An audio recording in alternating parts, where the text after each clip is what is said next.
All right, all right, all right.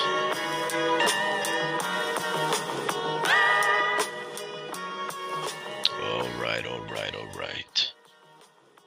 Enough with the incredible beats by Dan the Automator. My favorite producer, likely of all time. Big fan of him and the work that he's done with so many artists, including, and I would say in particular, or better yet, especially, with Del, the funky Homo sapien.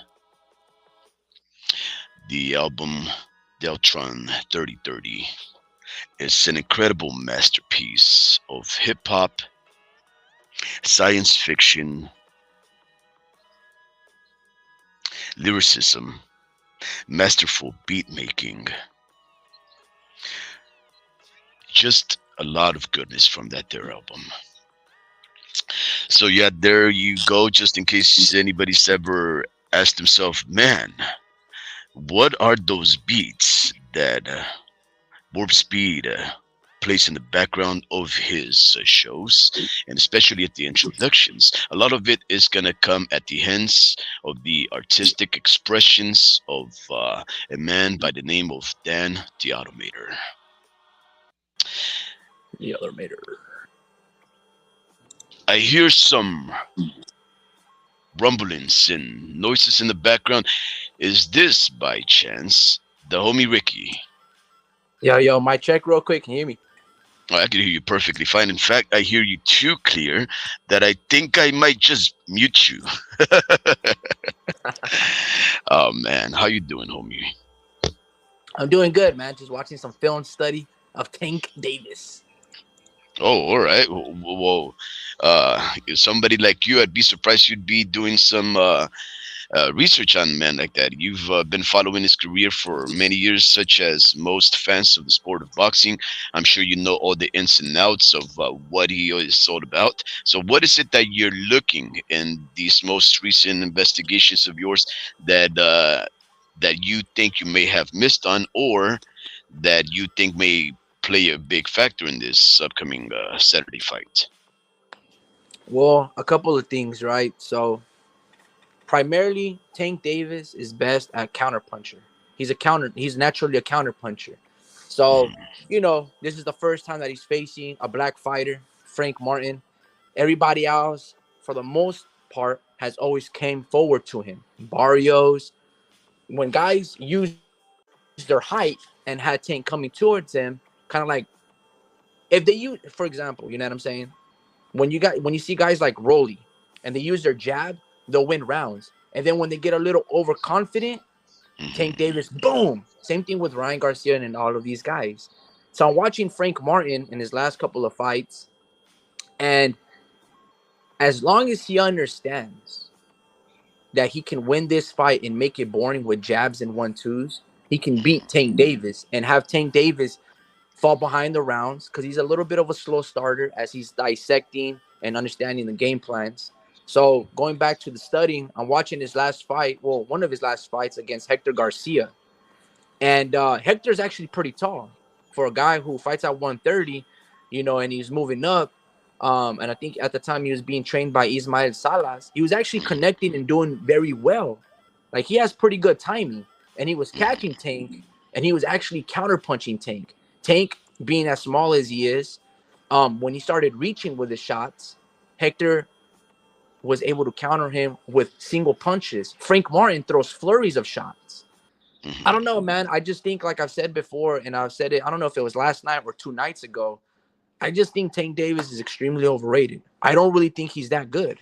Because you have to ask yourself, bro, if he really is that good, and if he is who he's supposed to be, how come all of these years is he reluctant to fight guys like Lomachenko, Shakur, and Devin Haney and Teofimo Lopez? Guys that, for the most part, he's already quote unquote rocked their shit in sparring. Wouldn't that give you like a false confidence? That imagine what I can do with small gloves and no headgear. If I had you hugging and stumbling, and we've seen little moments where he had Devin stumbling here, why don't you fight him professionally? Yeah. And that's the Right. thing. It's like, look at David. Look at David Benavides. When he spars guys like Bivol, Sordo Ramirez, Vosdick, and people say, like, oh, yeah, he gave me good quality work. David has this false confidence that he can beat him in an actual fight. He's like, yeah, dude, I'll fight him. If they send me the contract, I'll fight him. You don't see that behavior with Tank. He's more like, nah, man, look how big he weighs. Let's put a rehydration. And to this day, he doesn't fight any of these dudes that he's rocked. For example, Mm-hmm. right? If you and me got into a fight and we were sparring and you dropped me in sparring, Mm-hmm. you should be able to be like, I'm gonna fuck this dude up in a pro fight. That's what Giovanni Santillan did to Alexis Rocha. Yeah, that is true. Rocha. That is true. So why does Tank move a certain way? So he's not that confident, bro.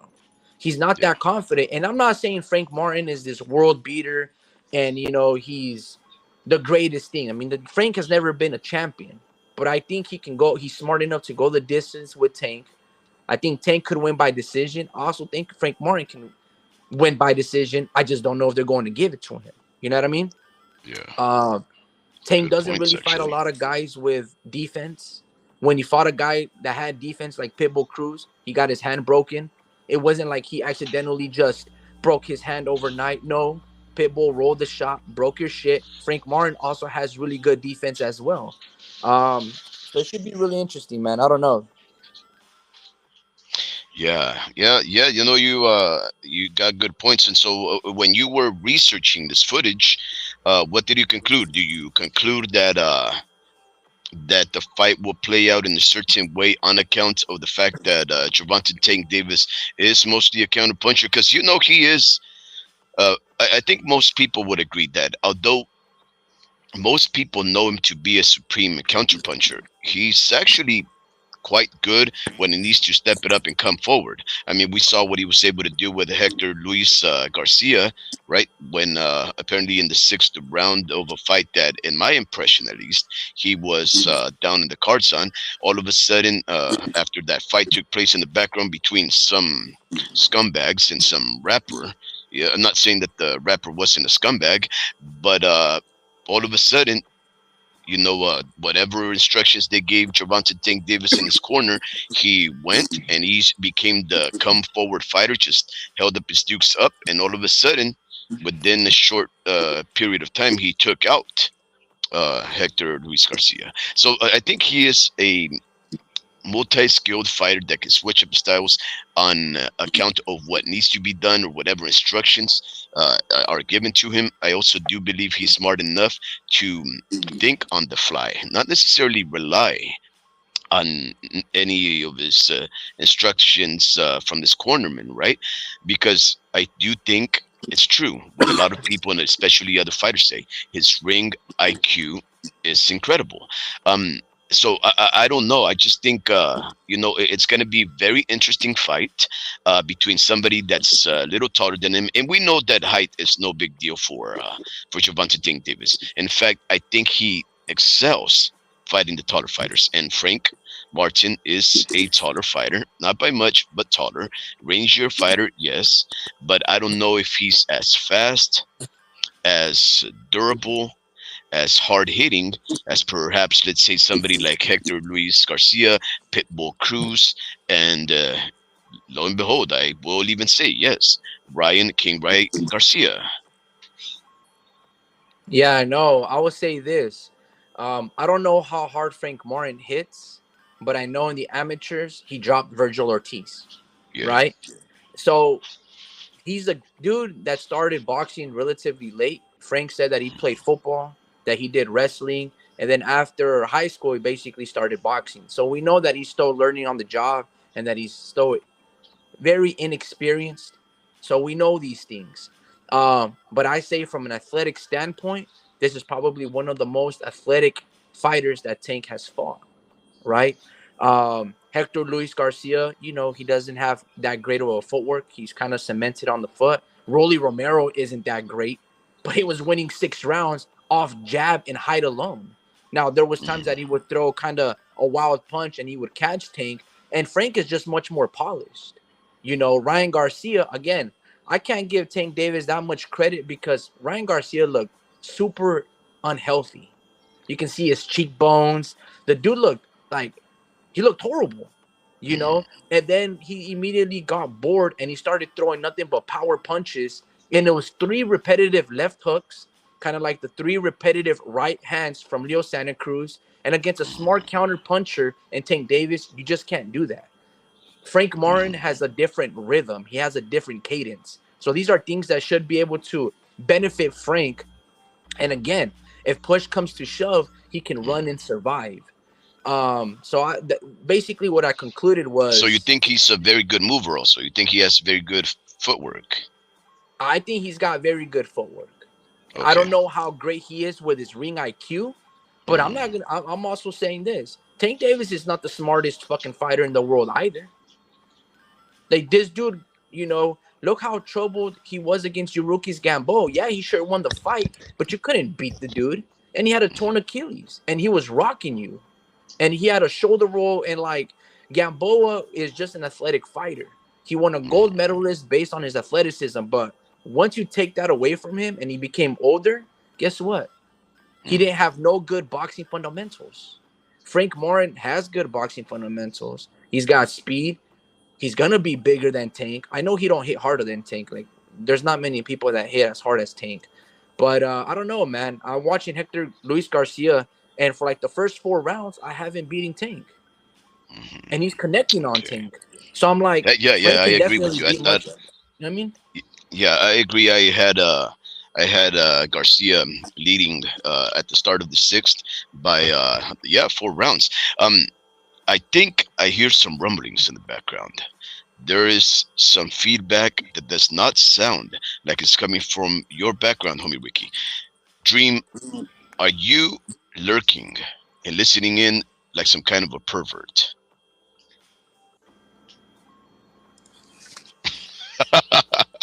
Can you guys I hear me? guess no. Yeah, no. Okay, yeah, you are I was lurking. I was muted. All right. Well, good even for you, Dream. How you doing? Good, good, man. I just didn't want to interrupt you guys. You know. Yeah. No, well, yeah, the homie Ricky is cooking. I'm just asking questions, probing his astute boxing mind. Um, I can tell you this. I am very eager, very eager, uh, and eagerly anticipating this weekend's fights, right? And let us not forget that the pay-per-view event with the PBC presentation, which may likely be the last Amazon pay-per-view event they may hold, according to some rumors that have been spreading by some reputable pundits. Um, it's not the only fight that is taking place. In fact, at the zone, there will be the killer, the Puerto Rican 140-pound dangerman, Subriel Matthias, who is going to be taking on a fighter that I have high hopes that will surprise and upset many people. Liam Paro from Australia, who I've seen on a couple of occasions now. I have not done more research past the live fights that I've seen, but I believe he is going to be one of the most durable, resilient, and boxistic, especially speedy and powerful fighters that Matthias is going to be facing. So, in case anybody wants to have a good time over the weekend but does not necessarily have the money nor cares to spend a premium to watch Tank Davis and David Benavides fight over the weekend, I would just like to remind you, and maybe we will address it, that the zone will have fights at no extra cost besides your monthly membership. But Dream, I appreciate you being here. And before we hop on, I would just like to say hello to a couple of our listeners.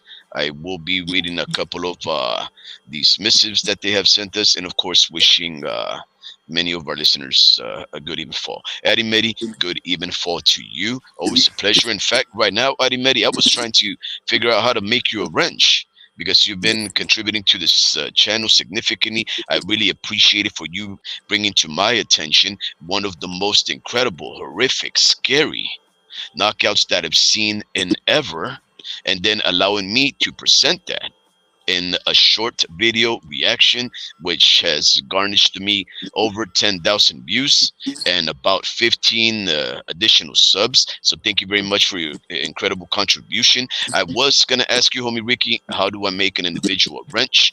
But I guess we'll talk about it afterwards. I would also like to wish a good even fall to Mr. Vince Vargas, our very first listener and our most dedicated long-term subscriber. This man has a special place in my heart and in this channel, and we do it for people like Mr. Vince Vargas, who is a dedicated listener, a fan of the sport, and he's a person that he knows who he is. He knows who his favorite fighters are, whereby somebody like myself may be confused.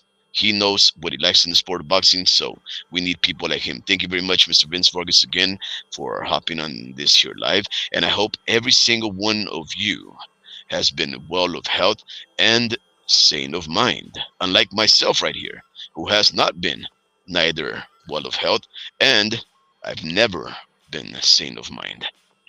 Mr. Medi says, I am not a good mechanic. I'm horrible with a wrench. All right. And Mr. Vince Vargas states, I'm good. Good to see Top Rank sign Art Barrera Jr. and El Divino Espinosa. Yeah, those are great names to pick up. It would be foolhardy for Top Rank to release the, in my opinion, the underdog of the year. And in fact, the underdog in the decade of this most recent one, especially because otherwise you would have to say that El Divino Espinosa is the underdog of this year 20 in the decade of the 2020s, and the ones of the 2010s would likely have to be Andy Cruz. We have two Mexican or Mexican American fighters who have defied all odds, beaten some of the most incredible odds stacked against them, and did so convincingly. There are men like El Divino Espinosa that need not only a shot, but a chance at glory and the eyes of the world to them. So Top Rank did good in signing those guys right there. Dream, I wanted to bring up to your attention, right? Because I have not been watching a lot of boxing most recently. My son has been very busy fighting almost every weekend, and I've just missed so much. And I know there's a lot of controversies, right?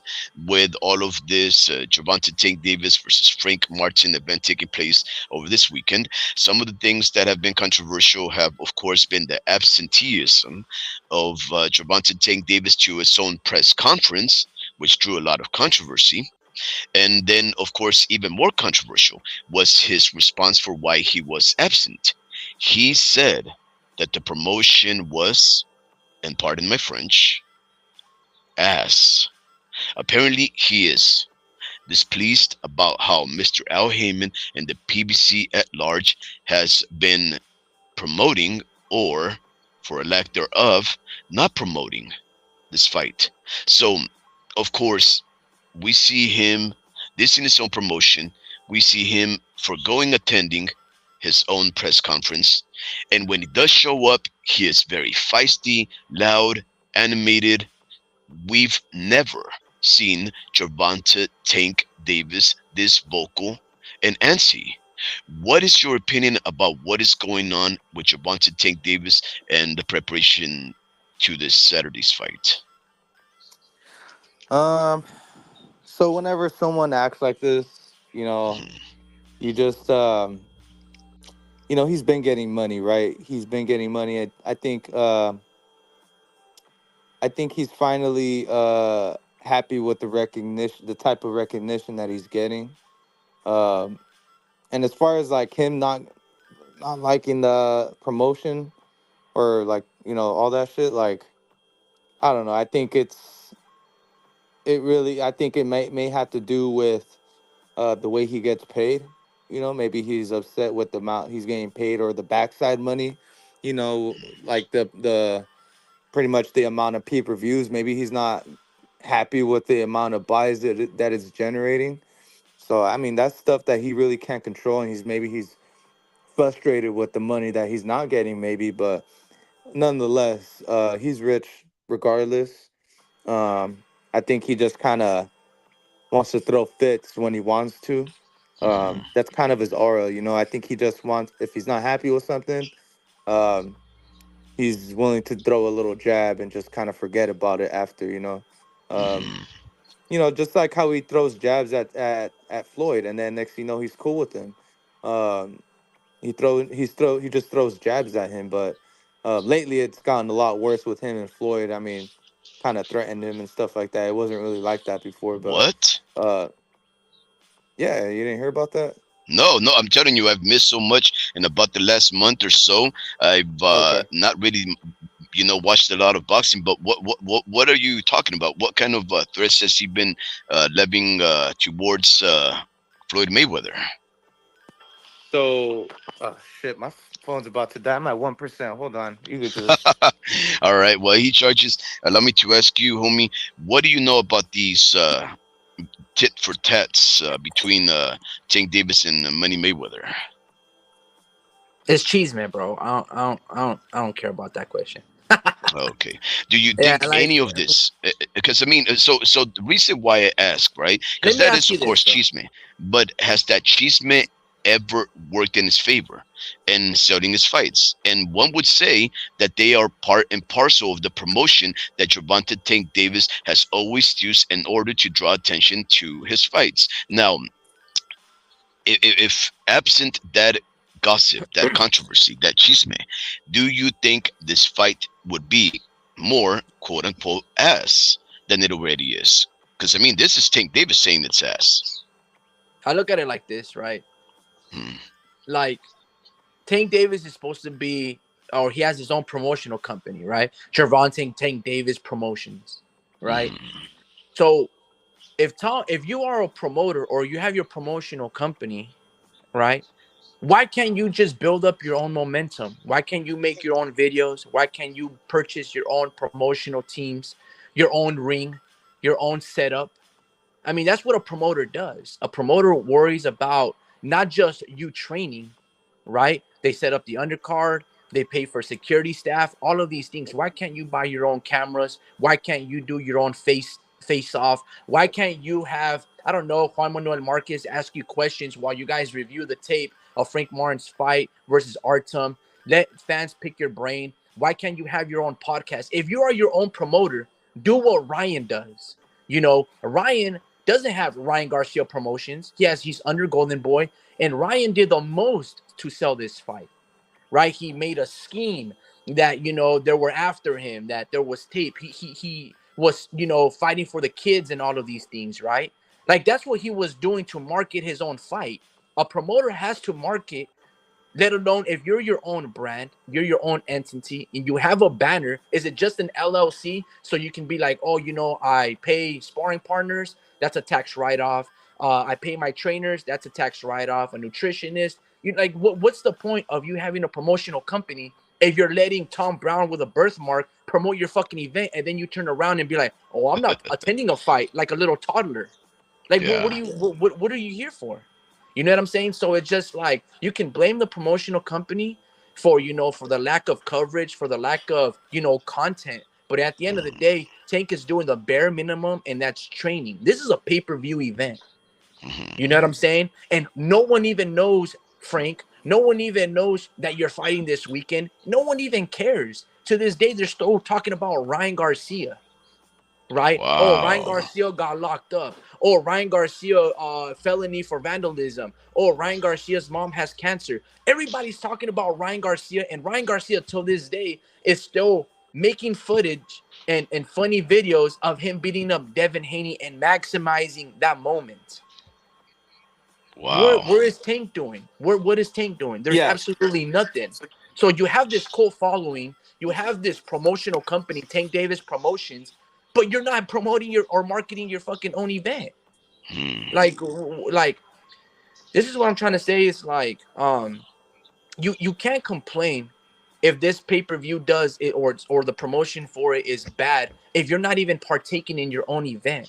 It's the Wow. most asinine, ridiculous thing from Tank Davis, and that's why when he does that little derivative, oh, I'm angry with Floyd, or if I see him, it's on site, or if I see him, this safety ain't got no Glock, bro. All you do is just cheese me, bro. You don't. Nobody cares, bro. Floyd Mayweather is no longer relevant, bro. That dude is 50 years old, living comfortably. I don't know if he's in, in handcuffs in Dubai. What does that matter to you, Tank?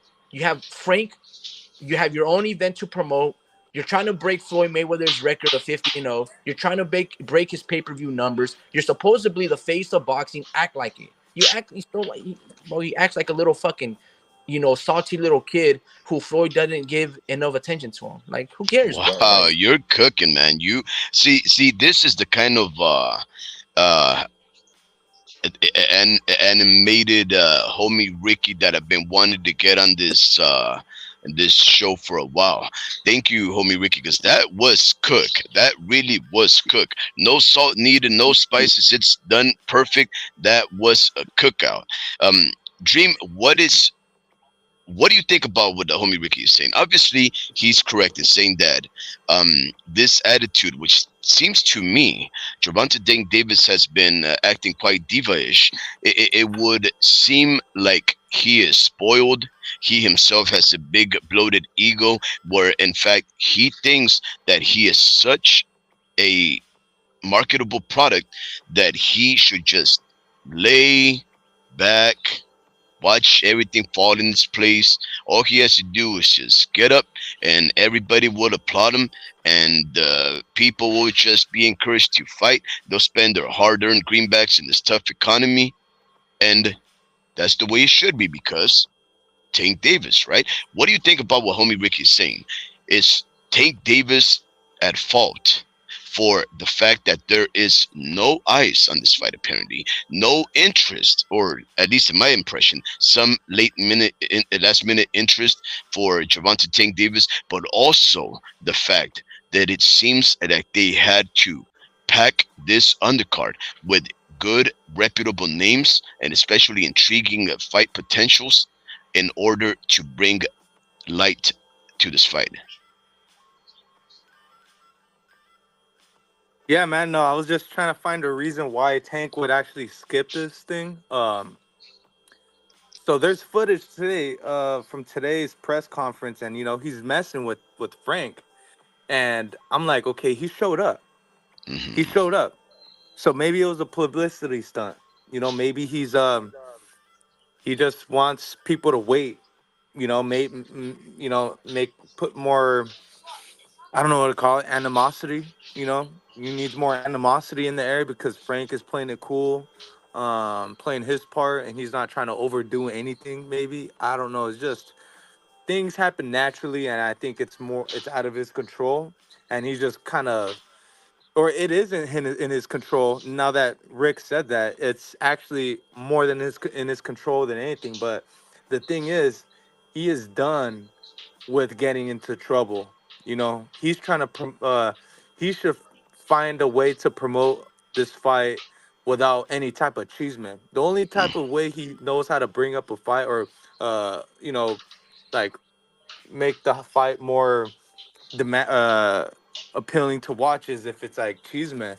Like, he doesn't know how to promote a fight without that, without almost getting into trouble, you know. Hmm. So maybe that's his problem right there. It's all drama for him, and that's what's been carrying his way. It's just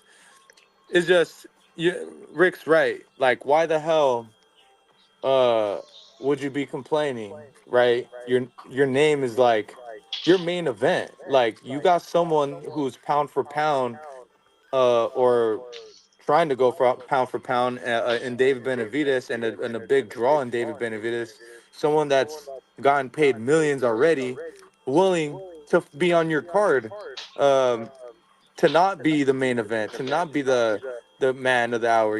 Like, he dropped his pride and let this guy be on the main event, and he's acting like this, and Hmm. Hmm. that's really unfair. That's unfair of Dave, for David. Uh, because if you're gonna act like that and he's the one that showed up, then put him in the main event. I mean, Look, I think they both made enough money to, you know, to help this whole cause, really, to sell more pay-per-views and stuff like that. And you know, he's he's not. No one has to do what Ryan did, right? Well, I think what Ryan did was more natural for him. You know, he just needed to be himself, and he's. I think we're finding out that he's actually just a fucking crazy guy. You know, Tank is trying to get out of trouble. He needs to learn how to, uh, you know, be himself, I guess, without and learn how to promote a fight without getting into fucking trouble. You know, so um, Yeah. yeah, man, Rick's right. Rick's right. He's complaining for no reason. He's actually in more control than he thinks. And you know, Yeah, so yeah, and I think you're touching on the point right there. Gervonta Tank Davis has more control than he thinks. And I'll just bring up an example of how I believe that there might be some evidence for that. Let me just read a couple of these things right here. Early on in the show, when we were initially cooking, Medi brings up the fact that Benavides, the Mexican, what is it, Mexican, Mexican Chilean, monster. Peruvian monster, he sparred Triple G 3 times. Uh, so of Peruvian. course there. No, not Peruvian. No, he is Peruvian, right? Or what is No, he? Ecuadorian. Ecuadorian. Oh, okay, Ecuadorian. Sorry about that. I don't know my geography, so yeah. So Yeah, you do. hey, no, I don't. I really don't, especially Latin America. Eddie Medi brings up what I wanted to bring up to you as evidence of what you just stated. Dream is that Frank had a late reaction to that flinch, right? So, of course, you know what I'm referring to. Today, and this last press conference, Gervonta Tank Davis and Frank the Ghost Martin, were, just chatting along, talking about, I'm going to beat you, whoop de whoop, blah, blah, blah. The same kind of stuff. It seemed like Gervonta Tank Davis was quite angry. And of course, we see this quite passive, very nonchalant Frank Davis, who's, yeah, he's getting a little ruffled, but otherwise he's remaining cool.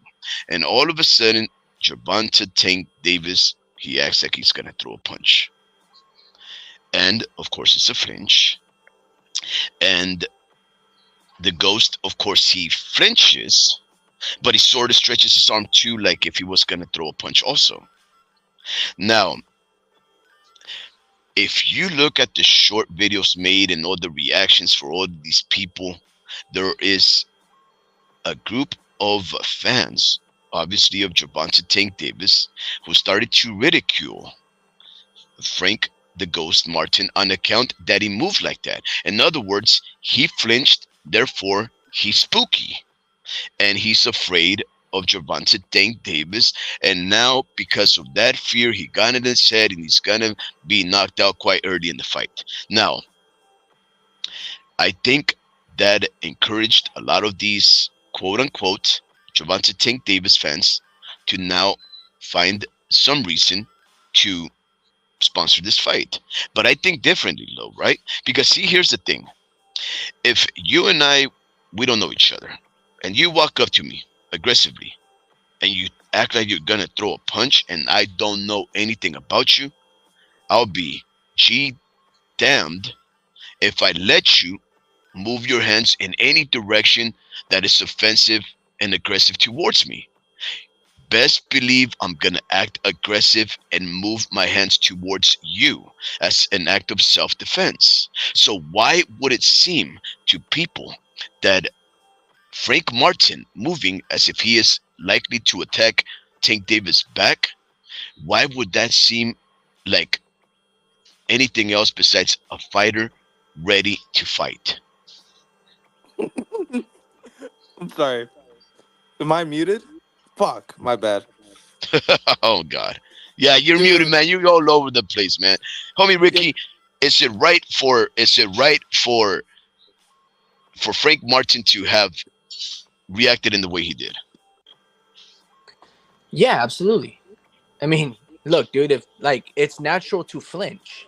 And in Yeah. fact, if you flinch, uh, it means that you're angsty, right? You're anxious. You're antsy. That you're there to you're in a reactive state of mind. So it's good that you flinch, right? Now there's it's like if now in this situation, Tank wrote, he raised his fist or one of their hands, and he was just laughing like, look at this guy. You know what I mean? But it's all right, man. Like, what if, for example, Tank swung, like when Benavides pushed Bud Crawford, and then David doesn't react. I mean, Jose doesn't react, and he just takes that punch. You know what I mean? So it's Hmm. like, look, bro. Again, cheese man, bro. Like, ain't nobody care about that, bro. Like, in fact, if it's actually telling what Frank Martin has been working on his defense. He used his right hand, right, to parry and put his right hand to block the punch, and then he Hmm. raised his left hand. Yeah, I saw that. So he did two things. It wasn't just like, oh my god, I'm startled and I'm gonna jump back. No, he stayed there, used the right hand to parry, and he raised his left hand to shoot over the top. Very That was observant of that you, was homie. telling. That was Very telling. That's observant like of you, man. that's going to be his defense coming in the fight night. Now, of course, if he Tank says that he has some sloppy ass footwork, I mean, I don't know. I would have to see that because I don't really see that from. But on the side note, two things, man. Yesterday was the 20th anniversary of Wow. Napoleon Dynamite release date, June 11, 2004. The reason I bring that up is because my girl yesterday she bought not bought but she rented the movie out in Amazon Prime, and it is hilarious, bro. It is funny now as it was then. It was one of the only. It's just very. You don't really see movies being made like that. Hmm. It's just like the timing of it feels very like if it was like a film student that made it. The acting is just like, bro, like, and then there's Pedro's voice, bro. Napoleon Dynamite was a delight to watch last night. It was really fun. But also, before we talk about the flinch and all of these things and being startled, and look, bro, just cheese, man, bro. It's Tank's way of trying to sell a fight, but again, no one's even talking about it. But going back to the lack of ideas and the lack of promotion and marketing on Tank's behalf. Ryan Garcia, when he was fighting Devin Haney, Floyd Mayweather supposedly leaked him footage. And what did Ryan do? He showed Tank mollywhopping Devin Haney.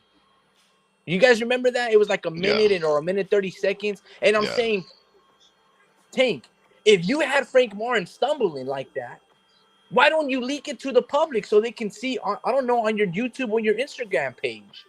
See, and this is what I'm trying Whoa. to talk about. That Tank, look, he's gonna Mm. lose, bro. He's gonna lose because Daddy Floyd ain't there to hold his fucking hand. Floyd doesn't have the insider of the unofficial scorecard. He's not gonna be ringside, so he's not gonna whisper in Tank's ear like he did in Mario Barrios. Hey, dude, the judges have you losing the fight. You have to step it up. You gotta step it up for me, Tank. You gotta win this fight for me.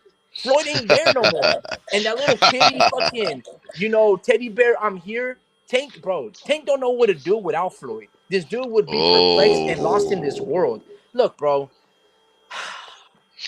I'm So bullish on Frank right here, now. yeah. So here just to reinforce your opinion, right? I think there is some validity to it. Um, we have been talking about how there is so few attention being provided to this here fight on account that the PBC has partially been dropping the bag, and two, Gervonta Tank Davis blames the PBC for that, but yet he is not picking up his own slack of it, right? Even though he calls himself a promoter, even though he has a promotion company. Here's the thing, though, for the greater part, and in fact, until most recently, the one that's been promoting and aiding him and abetting him in his success has been Floyd Money Mayweather. And now, in the absence of Money Mayweather, it seems that Gervonta Tank Davis does not know how to promote himself. Now, that there is evidence that he does need Floyd. But here's the other thing, though. Isn't that also evident that perhaps people, when they say that men like Floyd Mayweather and especially Mr. Al Heyman, that they do good for their fighters? Wouldn't that be evidence that he does not? When in fact they've been working for so long, and none of these fighters, including fighters like Errol the Truth Spence Jr. and the Charlo brothers, who are their own brand, who are in their own promotional companies, none of them do any of the promotional work. Isn't it telling that they've not learned how to maneuver like a legend, like Money Mayweather, that they've not learned anything under the ward and the wardship, better yet, of Mr. Al Heyman? Absolutely. And it's disappointing, right? Because you know Absolutely. that None of Money it's Mayweather is the greatest. Well, besides obviously, Oscar de la Hoya and of course Mr. Bob Arum, but he is one of the greatest self-promoted fighters out there. When he spoke, and with the antics and with his travels and his expenditures and the stories that came out from that man's lifestyle, they sold well. None of these guys who are popular in what they call the culture, I guess the hip hop culture, the black communities, and otherwise, and especially in the boxing circles, they don't sell. Their fan base doesn't support financially, and in fact, a lot of the times there's no ice on the price. I don't know what's going on, homie Ricky, but I think you and Dream are correct. There is a lot of diva activity on the side of Gervonta Tank Davis, and it's only picking up, unfortunately, homie. It's only picking up in its attention because of what you call chisme, which is in English gossip. Yeah, man, I agree. I mean, I don't know, dude. That's just the way I look at Tank Davis. I've not been impressed. Look, at a certain time, you got to take the kid gloves off, right? Yeah, You got to take the kid gloves off. You have to do your own promotion. You have to be your own man. Floyd ain't gonna guide you. He gave you the blueprint of how to be successful, how to retire on your own terms, how to generate a lot of money. You know how to build a career. And Tank is just following the footsteps. The same attire that Floyd Mayweather wore, certain colors during certain dates. Tank Davis done that. The same level of cherry picking and opposition. You know, Tank Davis has done that. Floyd, he didn't care about becoming undisputed. To be honest with you, he didn't really care about becoming unified. He chose to yeah. fight Pacquiao like Tank is choosing to fight, I don't know, Lomachenko or Shakur. You know, when all of these, like, Tank has to understand, bro, right?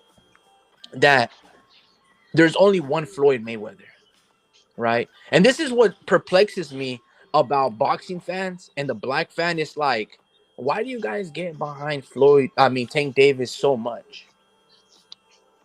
Like, I never understood it. Like, here's a guy, right? That like is not, I don't know, bro. It's just very weird. Okay, he has a Baltimore background, right? He has a poor background. Okay, But this and is the thing. This and this he this is the thing. There's so many kids right now that can relate to fucking Tank's situation. It's more about how many people he's actually connecting with. A lot of people can relate to his situation. He came up from like the streets, bro, and literally had a mom who was doing a bunch of drugs and stuff like that.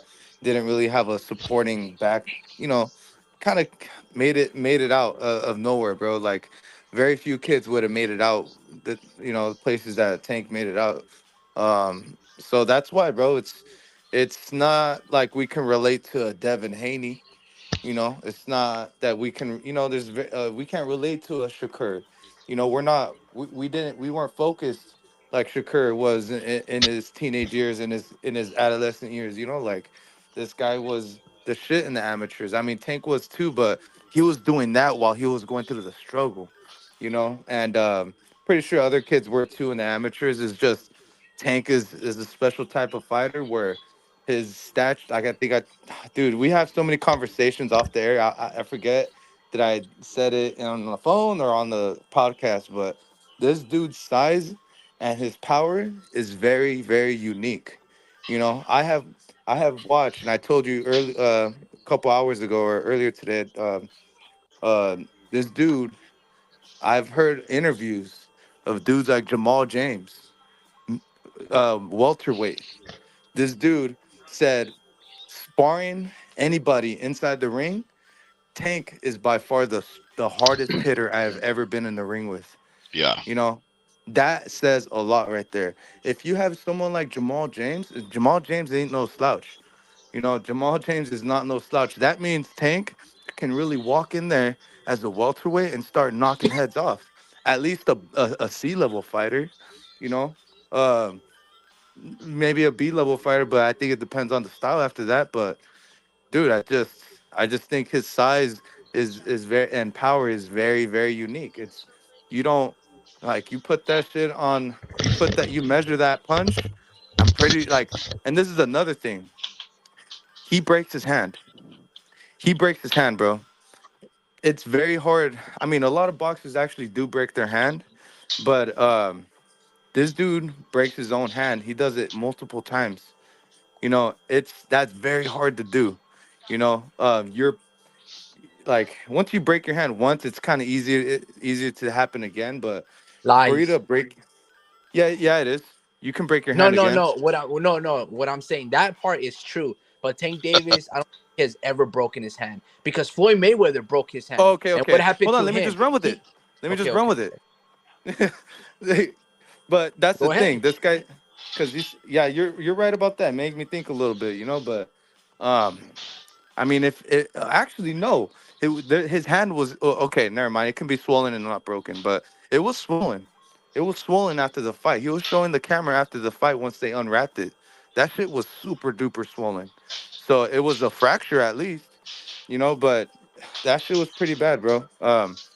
So that mainly happened because of good defense of Pit Bull, but dudes with that didn't have their hand up like Pit Bull, that's going straight to their fucking cranium, bro. Like that's very hard to feel normal after, it's very hard to feel okay after he lands a punch like that, bro. So it's very unique, and I think if you do that to a Mario Barrios, shake his head up like that, dude, he concusses people, man. He concusses people. He does lose rounds. He loses a lot of rounds. Uh, so I guess, I guess you can, The dog I in the guess you can. background. I know, but I guess you can say, you That's know, Cutie, by the way. yeah, Yeah, yeah.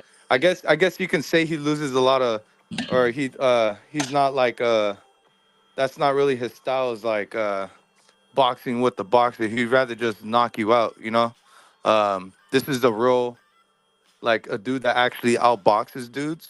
Um, so it's just from what I've seen, his last fight, Artem, I forget his name. Again, that dude that fought Frank, it looked like he didn't have too many answers, and it was the simple footwork of him. He was just circling that ring. It's like, where are the answers? Where's the changeup?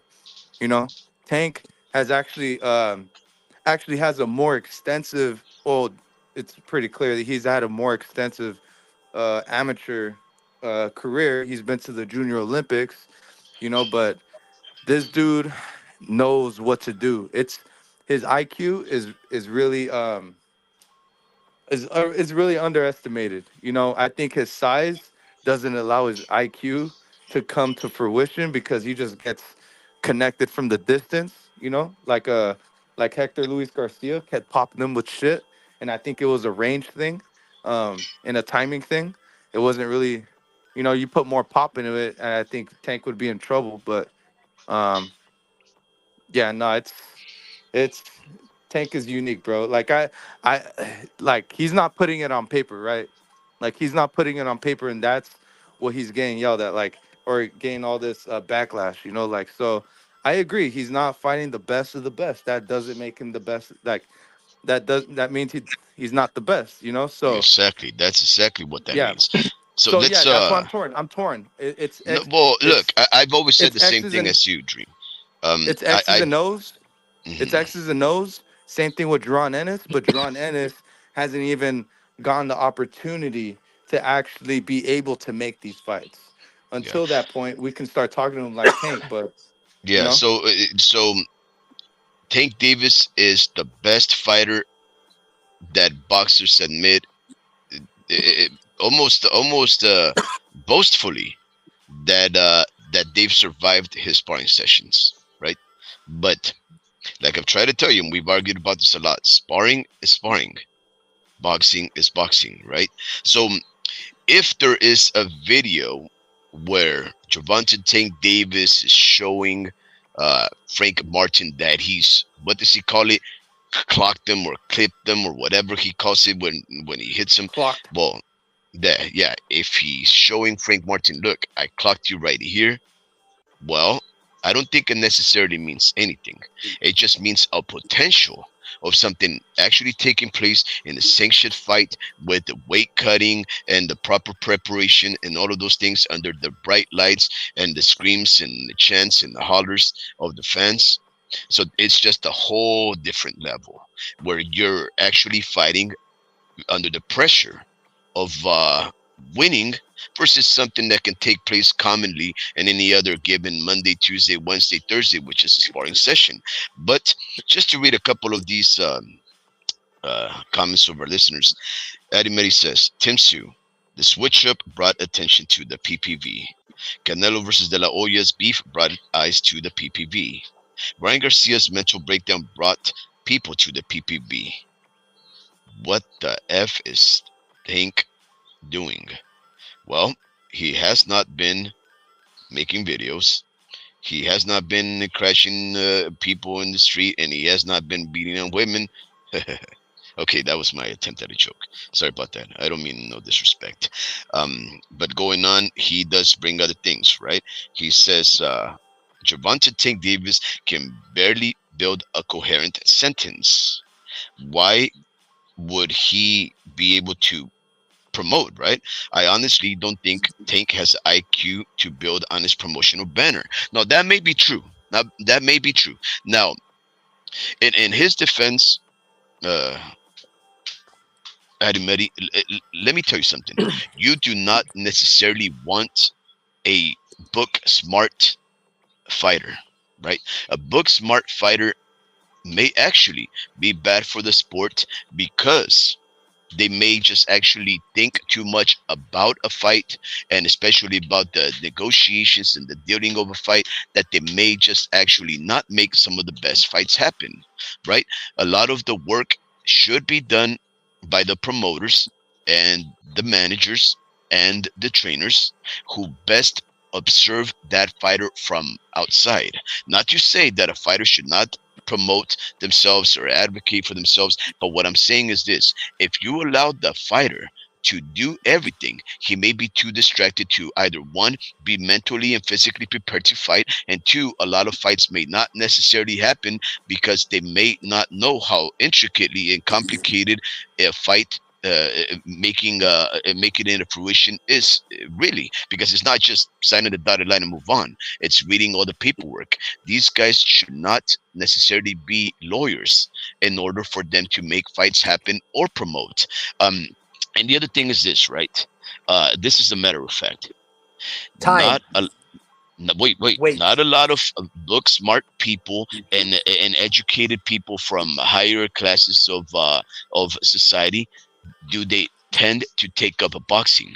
A lot of this sport is chock full of people that have had hard upbringings, tough lifestyles, not book smart. They may not be scholastically educated, but they are smart in street sense and ring IQ, and their job is to fight. It is not a bad thing to have simple-minded individuals that only think about victory and violence in the ring. If you have a fighter that thinks too much, it may be counterproductive. Not everybody can be a Vasil Lomachenko. Not everybody can be a Roy Jones Jr., and not everybody can be a Money Mayweather. As much as we would like these guys to defend themselves and be better at managing their careers, it is not necessarily like that. And just to prove this point and to give credit to another one of our incredible Hall of Famers, Michael Moorer, the first Southpaw heavyweight champion in ever. He most recently gave his speech at the Hall of Fame a matter of days ago about how, now that he is long retired of the sport, he is a broken man. A man with a broken body, with a lot of health ailments, and impoverished. Now, we know the reason why he is impoverished.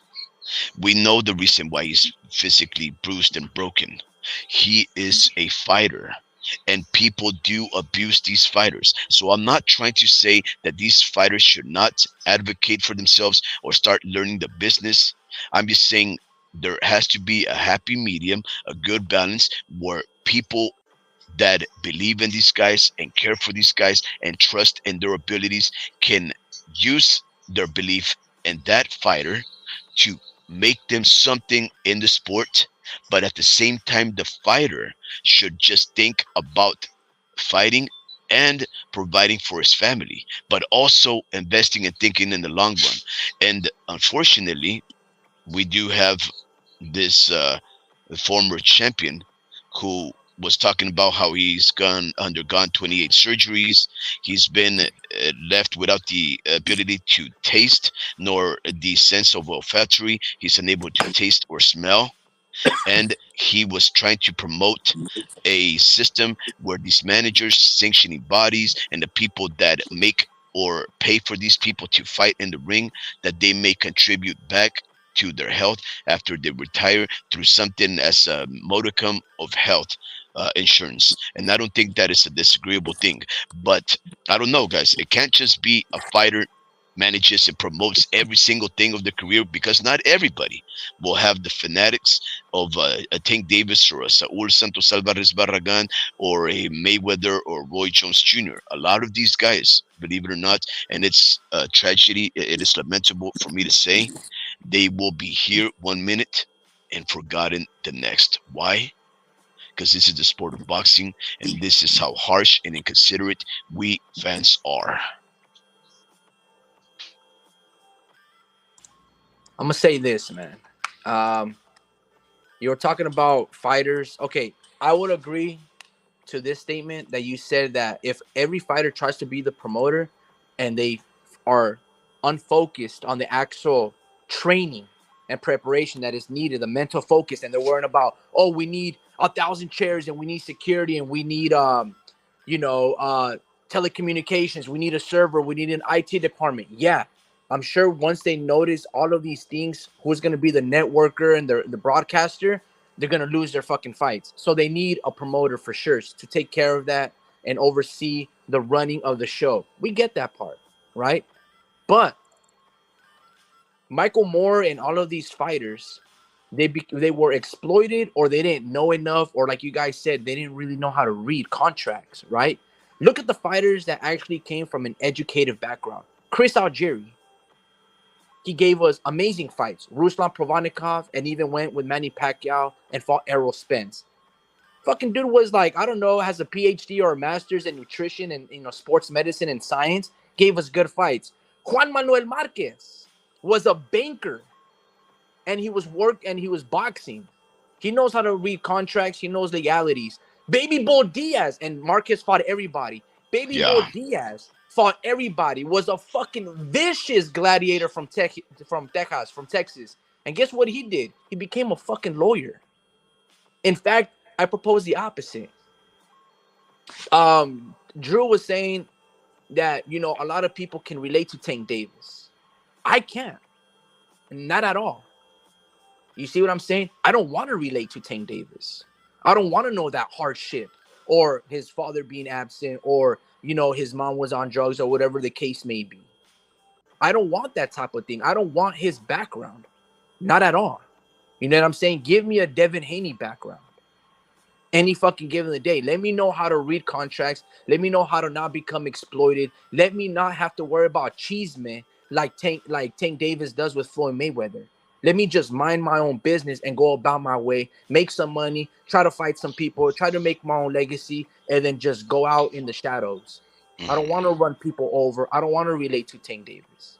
yeah, Yeah. So So I don't you know why people gravitate towards those sob stories. It's like, dude, we respect you, Tank. Like he's a successful man.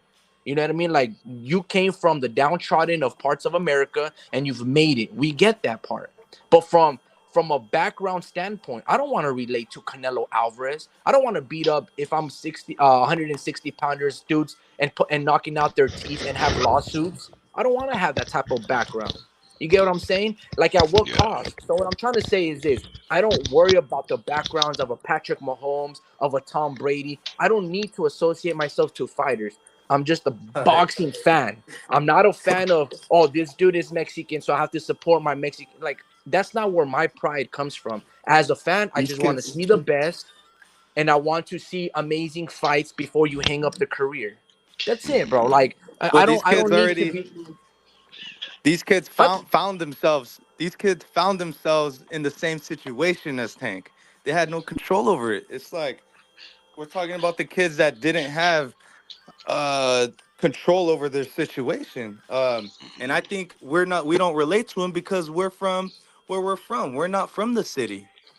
We have If you go to the city, any city, San Francisco, New York, Baltimore is different out there. We're not from there because we visit that area. Remember that one time we went to San Francisco, all three of us? What Oh happened? God. Oh God. That was the Robbery. scary. Man, do you remember? Remember? Okay. You wait, what remember? happened? Oh my goodness. Whoa. We dropped you That off. was a Remember, day. we dropped off Rick, and then Yeah. right in front of us there was a dude that got snatched up a purse. I mean, we don't go in that area, bro. That's not. It was just me That's and not all that happened, Dream. That's yeah, not yeah. all that happened. Oh, Remember? dude, I Okay. didn't. Don't. I'm not gonna. Oh, yeah. Tell him everything that happened. Tell him everything that happened. I thought um, I mentioned that. Shit. It was blurry, but I remember some gay guy walked up Yeah. to you. What the Some gay fuck? guy The walked up gay to guy. you. Yeah, yeah. I forget what exactly he said though. Well, first he But offered us drugs. No, I oh think yeah, he. yeah, No, he hit us up, right? Like where you from or something like that. And he had tats in his face, right? And then all of a sudden he turned gay, yeah. I know. and I then know. he It's just said different like, out there, bro. yeah, It's yeah. it's different out there, and Tank was near all those kids, man. It's just different. It's just different. And kids don't even know who Tank is right now. And then boom, it's Friday night or it's Saturday night, and then they look Yeah. into this guy's situation. They're like, "Fuck, I'm in that situation right now." And then Mhm. they're not like, "I don't want to do." They're not saying, "I don't want to be in this situation," because they have no choice. So Yeah. you fit in where you get in, and you find yourself gravitating toward these kids. He represents all those kids. We just happen to be outside from looking in. We're just blessed, So and that's a so what? So this is what occurred. Just for a little quick side note that is pretty hilarious. So you don't remember what happened, the homie, because you were unfortunately inside of a building when it all happened, right? So Dream and I, we drove you we told to him some already, kind of but to an art institute, right?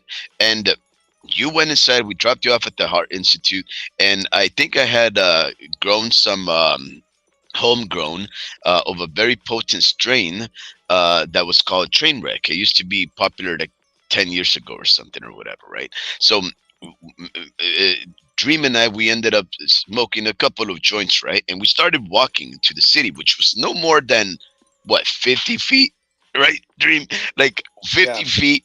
And the first thing we did, as soon as we touched down in the sidewalk, where all the people were like shooting up heroin and having sex in the public or whatever, what occurred was this tranny, like a 6 foot tranny, was being chased by a group of four individuals, men and women, and they were screaming, saying stop and stop and stop, and everybody was turning and nobody was stopping the action. So we're like, what's going on?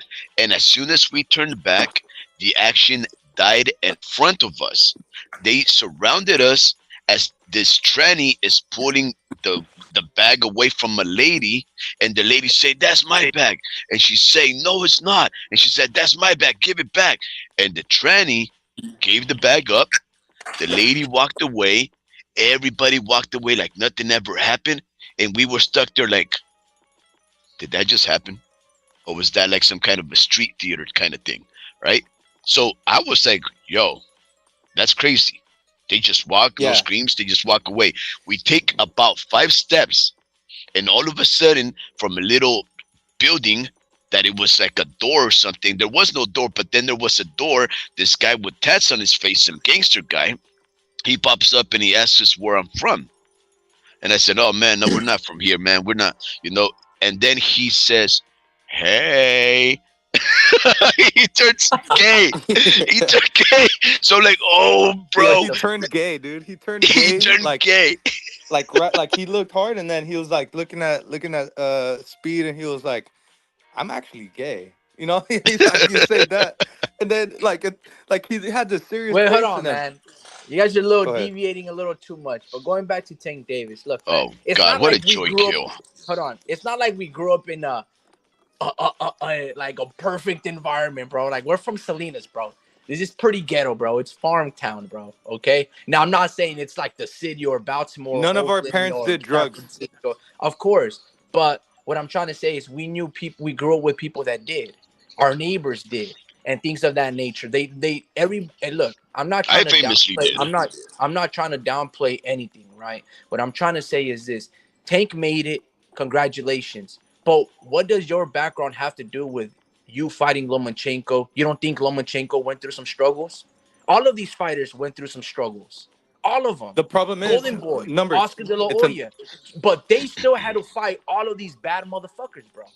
You see Well, what I'm saying? And going this is back, what I'm yeah, trying to say. Hold on, yeah, guys. What go I'm for trying to it. say is this. I understand Tig's background, bro. We know a lot of our boys, friends. We've lost a lot of people along the way, bro. Like I'm not saying the world is perfect or anything like that. I'm just saying, look, Tank, for the sake of competitive standpoint, we just want to find out who the best is. I don't hold those different standards because I come from organized sports, right?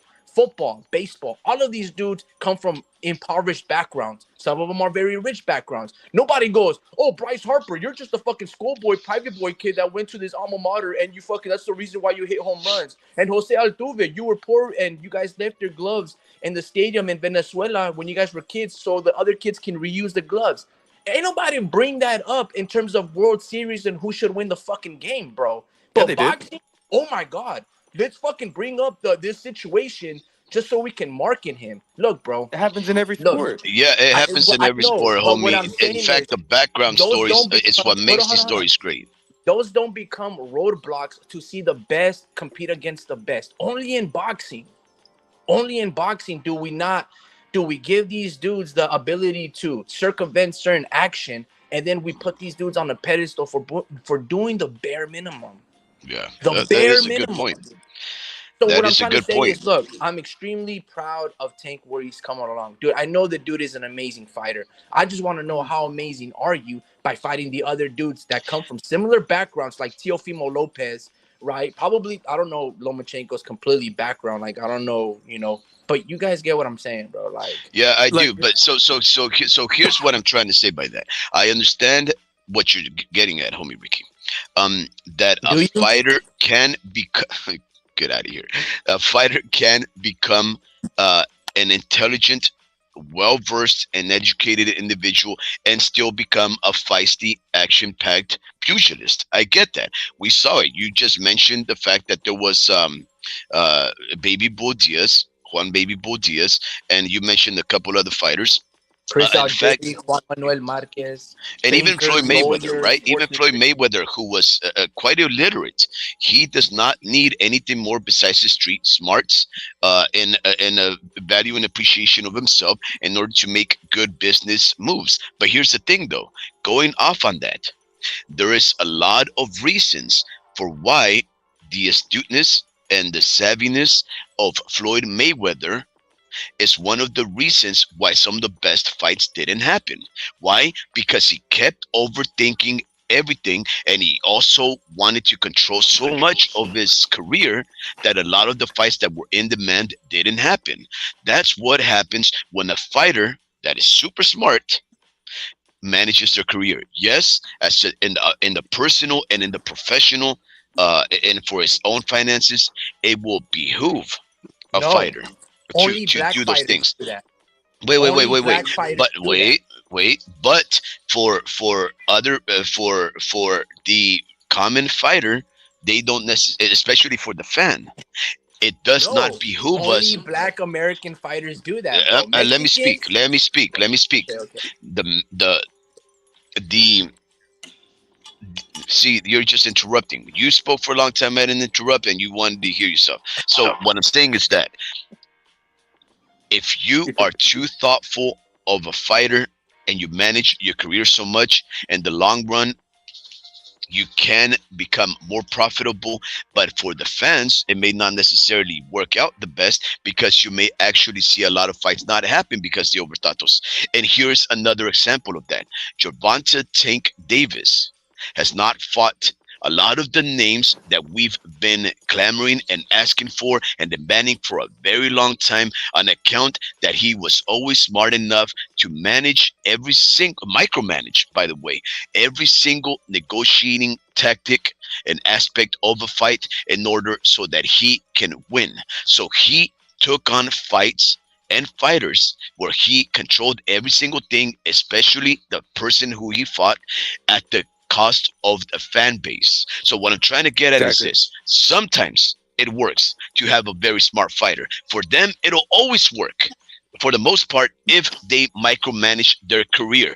But for the fan and for the sport of boxing, it's not necessarily a good thing for a fighter to be that smart. So what another thing that supports my idea is this: one of the biggest videos, if not the biggest video that I've made so far, is a video that I make where a fighter gets viciously knocked out on an illegal rabbit punch. Now, my responses to all of these people that have been chiming and commenting back is: a fighter has to advocate them for themselves when your own cornermen, your referees, the umps, and the doctors don't do it for you.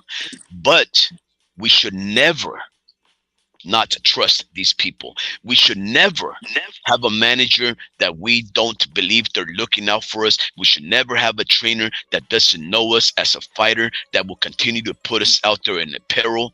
We should never hire a doctor that doesn't know how to corner a fight. There should never be those type of people in the sport, right?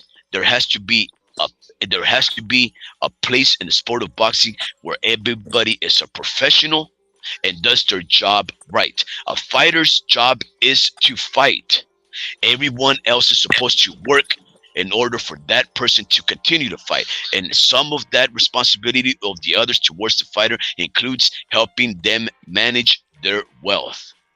My friend, Yeah, and this, let me tell you this. Hold on. I understand what you're saying, but going back to Michael Moore, the guy who got inducted to the Hall of Fame and all of these situations, right? Mhm. Only black fighters do what I just talked about, that they're the ones that doing, because the way they look at it, especially in American history, when I told you that other races and other countries, their fighters, when they come over, they don't have those type of mentalities when they come over here. Only black American fighters do, because they look at it like we've been exploited long enough. It's now our turn to know the system and use it against them. So they circumvent certain actions and certain fighters like Tank Davis, like Floyd, and they become too street smart for the sport and use it for their benefit, which is great. Which is great.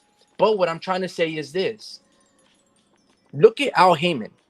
Supposedly, Deontay Wilder and all of these fighters have not been getting paid properly.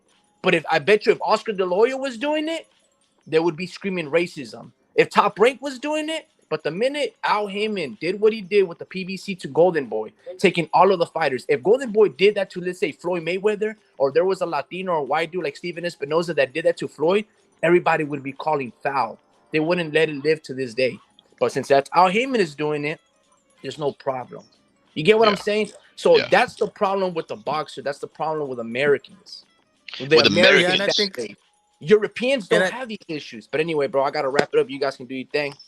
oh goodness! Right when he goes off there and is he doesn't even racially want to talk. insensitive, right? Yeah, he leaves us He hanging just there and try to wants make to sense of say it. what he says and then boom, just dip the fuck Yeah, out. that's what. All right, Yeah, that's what he does. He's like a all right. hitter and quitter, man. He must have I'm gonna broken a still lot be of here, women's but I won't hearts. talk.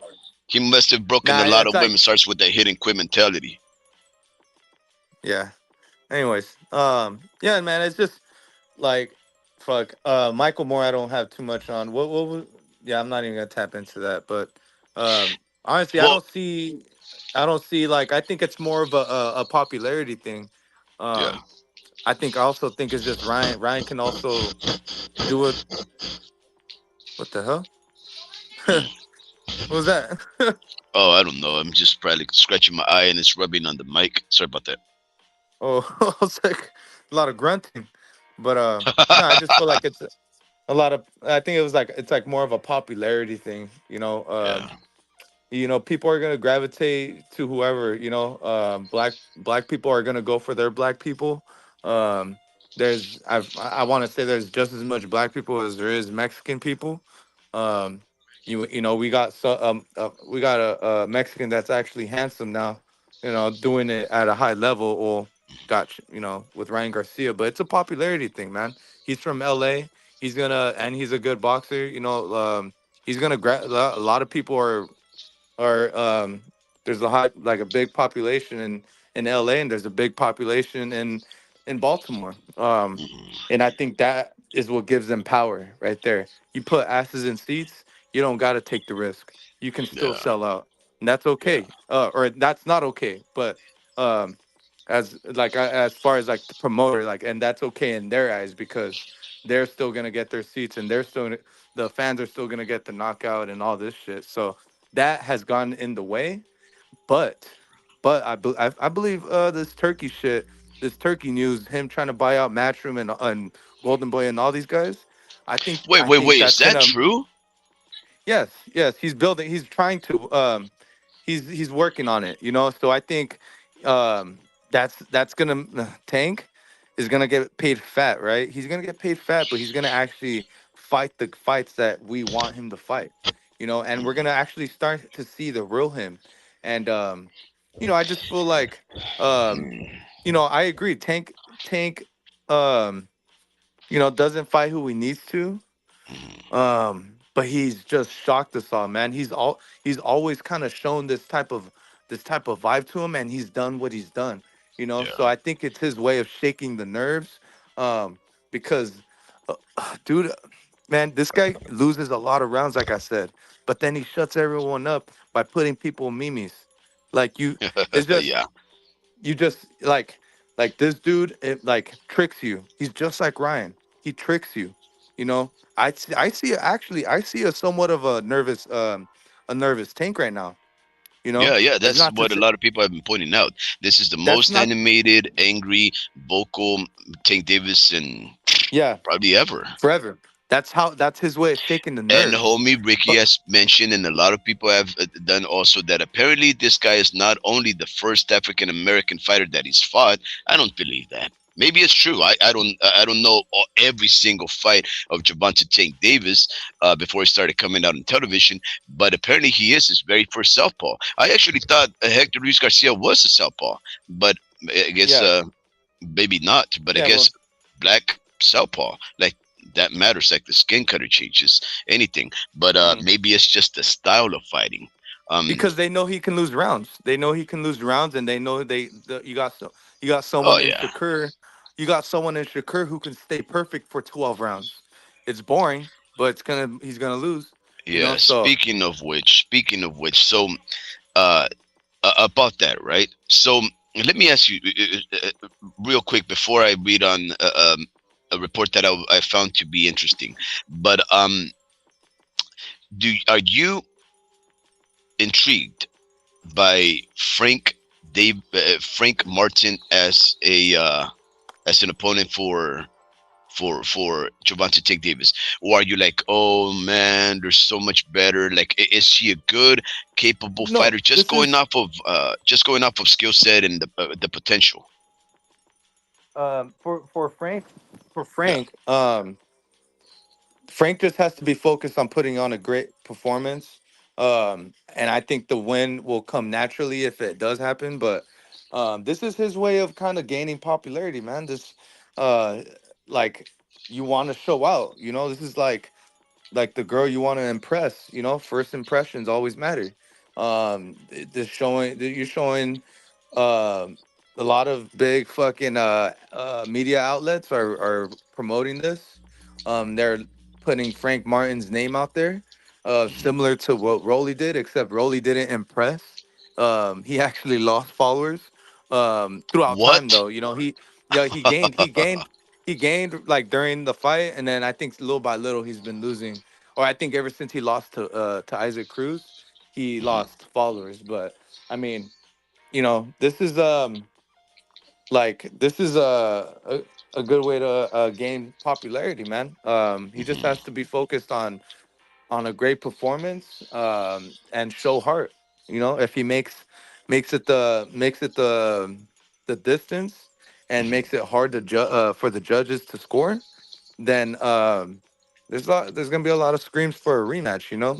Okay, so So I you, think if it's like a close fight, yeah, if it's a close fight, I say him and Isaac Cruz should shake it up, and then go for the rematch at Tank again, because Isaac Cruz is up next for the rematch.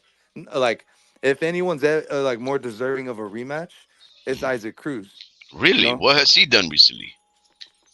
he just beat what's his name, Rolly. He just knocked out Rolly. You know, So, uh, Yeah, he just knocked him out.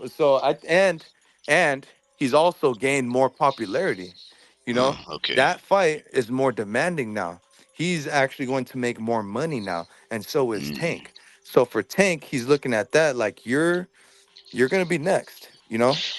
Let me read you So some names then, because yeah, see, I don't know if I necessarily would want to watch a repeat fight between Pitbull and Tink as much as some of the other potential fights. And in fact, I wanted to read to you this report that just came out today on Boxing News 24/7 titled Teofimo Lopez and Gervonta Tank Davis' dissatisfaction with promotion for Martin fight. I guess Teofimo Lopez agrees that Gervonta Tank Davis should be disappointed in this promotion for not doing a great job. He brings up the fact that there hasn't been a lot of hype around this fight, right? And just goes off and talking about that it doesn't seem like Frank Martin was a good fighter that they should have pit Gervonta Tank Davis with, because a lot of people don't really, you know, uh, care too much for him or know him too much. Um, and that it just seems that everything will have to be artificially created going forward in order to sell this fight, right?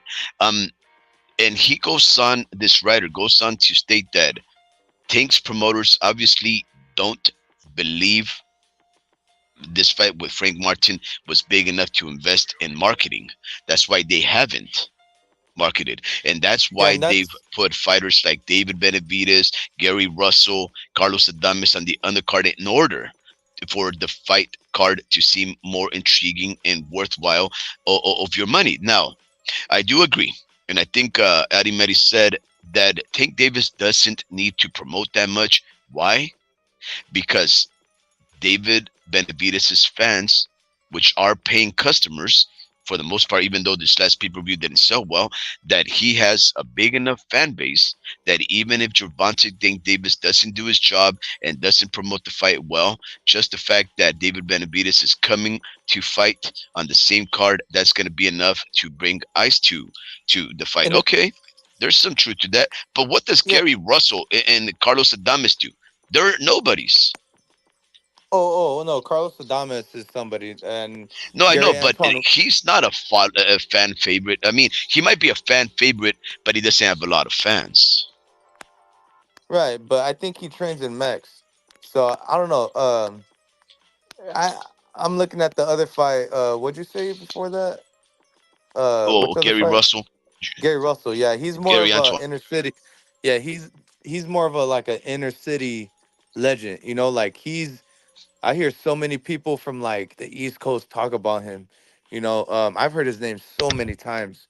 Um, like people from like DC area, they like they think the Russells are like legends and like a legendary family almost. But Yeah. um, like yeah, like they bring value too. But I also think it's out of their control, man. Another thing, they can't control, man. This is Jeff Bezos' money. This is literally somebody else's money that they're that's investing into this, and they call the shots. So It's not Al Heyman, or is he? He's not into this No, no. promotion. Actually, Dream, a lot of people are reporting that the Amazon company is not even promoting. That's why you don't see Amazon logo type on any of the Uh, because they're not doing nothing besides just being the channel where these See, they're pay-per-view events take place. In fact, they're saying and that they they're going to be walking off from this deal after this fight. right, and they said, yeah, and they said they were only trying to do big pay-per-view fights. They weren't trying to Hmm. do, and they only said how many events? Like eight pay-per-view Hmm. events Yeah, this year, and they and didn't do none but two. they're backing out of the first one that they're gonna do. Hmm. That does not make sense. Like he's Well, right. the second one, the other one already took place. That was Oh, the second one, yeah. yeah, yeah, yeah. So you like you're being stingy with your money, but now you want to kind of change your mind. Like I don't know, like if the other fight had Amazon Prime on it, like like with the promotion, uh, why not Tank? So I feel like it's also out of Tank's hands. I don't think there's really much you can do. Really like to he's being funny. He's uh Frank's a big name, like in the boxing world at least. I see him on like celebrity, like the TMZ media outlets. He was already on TMZ, so Huh. it's yeah, it's pretty surprising, how this is all gone. I think the social media has done what they had to do. There's multiple reasons, man. We're in a fucking recession. Yep. Um, we're in a trench. We were in May, we were like 8 feet deep. We're like 16 inches deep. Or my bad, Yeah. 8 inches deep. Now we're 6 inches 16. deep into this recession, bro. Like we have gotten worse. So there's a Yeah. lot of fucking reasons this shit is going down the hill. Yeah, Or and yeah, just to yeah, talk yeah. about what you were saying about why Gary Antoine Russell is well known, he is most recently being reported, and I had read this a couple of years ago when I was trying to do some research about Gary Antoine Russell. He is more well known for what his accomplishments have been in the amateur ranks on account that he is the only man that beat Jaron Boots Ennis as an amateur. But not only did he beat him once, he beat him all three times they faced. And if I'm not mistaken, he also beat Virgil Ortiz and a couple of other well-known names when they were up and comers. So yeah, there's definitely some intrigue. There's definitely some notoriety about the names of the Russell family, especially in this case, Gary Antoine. Now, going back to full circle, Dream, because you brought it up and I wasn't ready to discuss about it. And in fact, I'll tell you the truth, I'm still not ready to discuss about it because I like to do more research before I speak. But you did mention that Saudi Arabia's his the handler for the entertainment industry and that department, the Department of Entertainment and Sports, Turki Alalsheikh, he wants to buy out all promotional companies in order to start a boxing league a la the UFC. Now, to many, this is the dream come true, right? Everybody's always wanted to have just one belt in the sport of boxing. They just wanted to have one sanctioning body, one standard implementation of rules, checks, and balances in order to facilitate these fights from happening, right? Now, there is some truth to that. There is some validity to that. Like, for example, the UFC, Dana White, he makes a lot of fights happen. But he's really dealing with just a couple of hundred fighters. They're not even necessarily the best fighters. They're just the biggest company, and he deals with all of them. They all are recycled fighters because he keeps, making them round robins. So you get to know these fighters. You get to see the same fighters. You get to see them win and lose. And then you ignore other fights like Pride, LFC, Bellator, all the other ones. Like if those guys don't exist, right? The UFC is only one promotion. It is not the only promotion.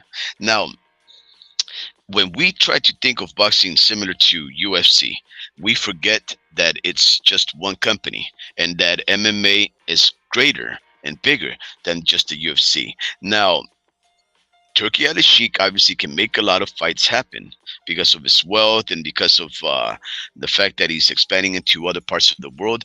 But let me ask you this, Dream, because I don't want to address it in this year live. I'll do more in-depth research on that proposal. But this writer continues on and says that in order for Gervonta Tank Davis to get more interest in his fights, he has to focus on facing these type of fighters. And I'll read them out to you. And you tell me what you think. Shakur Stevenson, Ryan Garcia again, Devin Haney, William Cepeda, Vasily Lomachenko, Teofimo Lopez, Naoya Inoue, and Jaron Boots Ennis. And he goes on and says that Davis has to take risks in order for his career to get fans interested and seeing his fights in big numbers. Now, Dream, the names that I just read to you, knowing that some of those fighters are two weight classes over where Tank Davis fights, weight classes under and lower than him, do those names make any sense to you for Gervonta Tank Davis to fight? My bad. Can you repeat the question again? Yeah, these names. Uh, this writer says that Shakur Stevenson, Ryan Garcia, Devin Haney, William Cepeda, Vasily Lomachenko, Teofimo Lopez, Naoya Inoue, and even Jaron Boots Ennis are intriguing names that would make the boxing fans excited and would spend money to watch them. What do you think about those names right there? For Antoine Russell? No, no, no. For Gervonta Tank Davis. Boots versus Ant. I mean, Yeah. Okay. Yeah. Let's start there, right? Why are you surprised about this guy wanting to see Gervonta Tank Davis against Boots? Because according to him, that's a very intriguing fight that fans would like to see and spend big money on.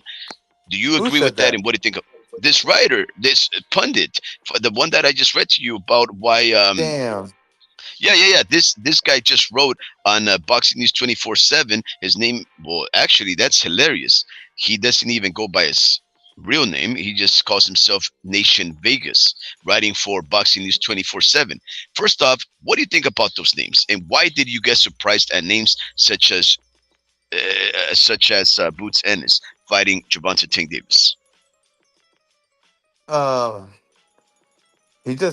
he just matches his IQ. Um, he matches his IQ. He's a bigger version of Devin. He punches harder, obviously, than Devin. Lengthier than Devin. He's 5'10". He is uh Devin Haney, Mario Barrios combined, I guess, because they're both Well, that's a good Mario's like comparison. 5'10" as well.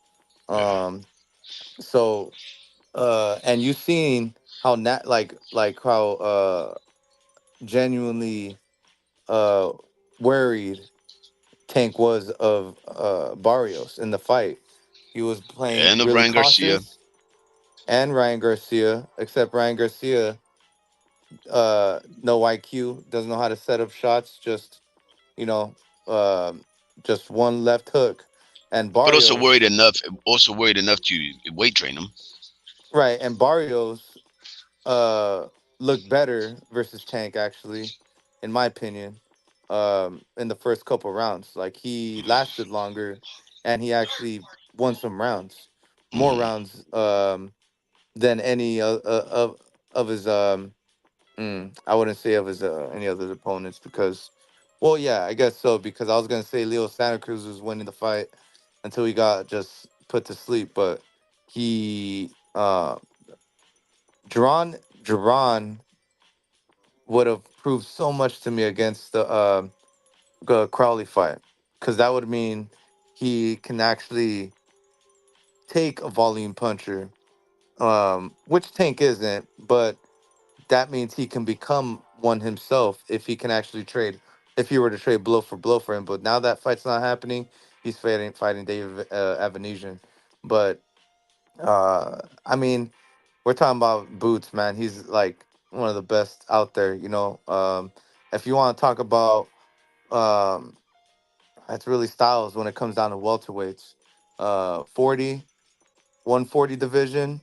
I think the only person that can really beat him, it would be like Elan Botto, or I don't even know. I need to see more Elan Botto actually. I'll say Matthias. Matthias can, and that's 140. So don't get too ahead to 140, 147 like right away. There's still a dude in Matthias who I believe can beat a tank.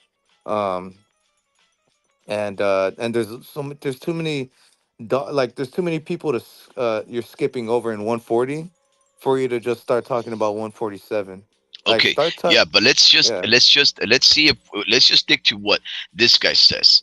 This guy says that Okay. if we pit Gervonta Tank Davis against Jaron Ennis, that the people would come out, spend the big money, and it would excite the boxing world. One, just simple answer, yes or no. Is that something you agree with or not? Ah, no, Okay, no. why not?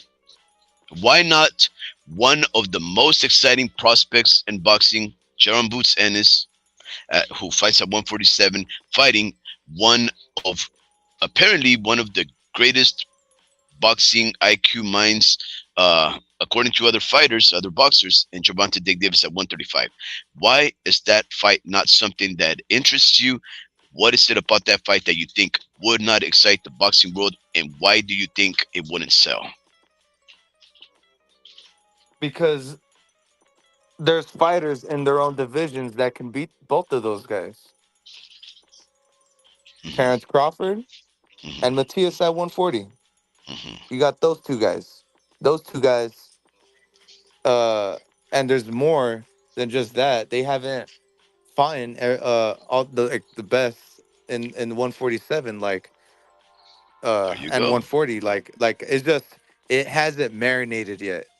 There Even you if they go. were to beat those guys yet, it needs Hmm. to marinate. It's raw meat. I don't eat raw meat. I like it well done. Yeah, you get that salmonella. Hmm. Yeah, So so that's I yeah. think one of the reasons why your reaction was one of of this interest to an offer such as that is because you understand there are weight divisions, right? Like you said, you're skipping through a lot of fighters that have been fighting at weight classes that have been very optimal And and fit and also, capable. And all of a sudden, you're just saying, put this guy and that guy because it's yeah, intriguing. yeah, So what I'm trying to say at is this writer is speaking as if weight classes don't matter. didn't matter. Exactly. And he's also speaking like if novelty, Even then, just the fact that they're crazy matchups is going to sell fights. Now, it is definitely a crazy matchup. Definitely. but And I do think even it would then, sell because it doesn't make sense. business wise and boxing wise does not make sense. You know why? Because there's still guys that are more at, and Jaron Ennis's trajectory is on the uptick, right? As Yeah. far as popularity, right? It's just not there yet. There's still guys that are still more popular than Jaron Ennis in his own division. You got a dude in Matias Hmm. who's representing the whole country of fucking Puerto Rico. You Hmm. know, this is like that's a good rivalry fight. Like, dude, I'm paying to watch that fight. You got Yeah. multiple guys. You got man, you got Shakur, who's also notable. Like, uh, he may be boring, but I'm saying like he had Devin when before he lost. So it's just there's still guys that have the popularity that Jaron Ennis has in his own division. Hmm. So it's just that's why you need to get some of that seasoning first. You need to get that seasoning with the win, and you need to marinate it. Like it's just boxing wise and business wise, you're selling. It's the iron's not hot yet. Yeah. Like let it build. Yeah. So let's just run through a couple of these names real quick. Um, he brings up Shakur Stevens. Now that is a very good fight. Why? Because it's in the same weight division. They're both champions, so that would become a unification. Yes, they became champions on vacancies, but otherwise it would be a good unification. We know that both of them are highly touted, very well-known fighters, so that would be intriguing. But a lot of the time, it seems to me that whenever people think of fighters like Shakur Stevens versus Gervonta Tank Davis, it's they would like to see Gervonta Tank Davis against a master boxer like Shakur Stevens, not because of the fight being exciting, but because the style of Stevenson, which is very cautious, defensive, mobile, and just a couple of punches here and there, that would expose Gervonta Tank Davis to a loss. It almost seems like people would want to see that fight happen just so that Gervonta can take a loss, not necessarily because the fight would be exciting.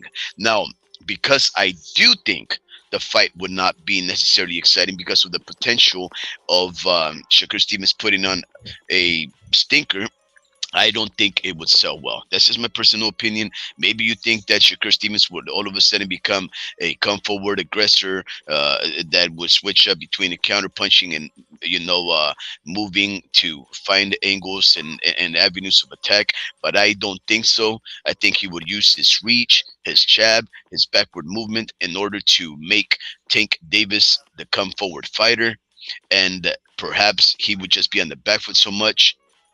I mean, he did it with Edwin de los Santos, so why wouldn't he do it with someone much more powerful and accomplished and Gervonta Tank Davis? So I don't think that fight, as much as this guy would like to hype it up as a good, potentially good fight, I don't think it'll be a good fight. I think it'll be a good boxing display, but I don't think the world of boxing necessarily needs boxing displays. I think we need violence. So then we get rid of another fighter that he mentioned, Ryan Garcia. Why? Because he's quit against that guy. And I'm not one person to allow myself to get carried away in the emotions and the fact that he beat a fighter in Tank and Devin Haney and say all of a sudden I want to see that repeat. No, we paid big money to watch Ryan Garcia get knocked down in the second and quit in the sixth. No, I'm not about to give that fighter any more of my money. William Cepeda, though,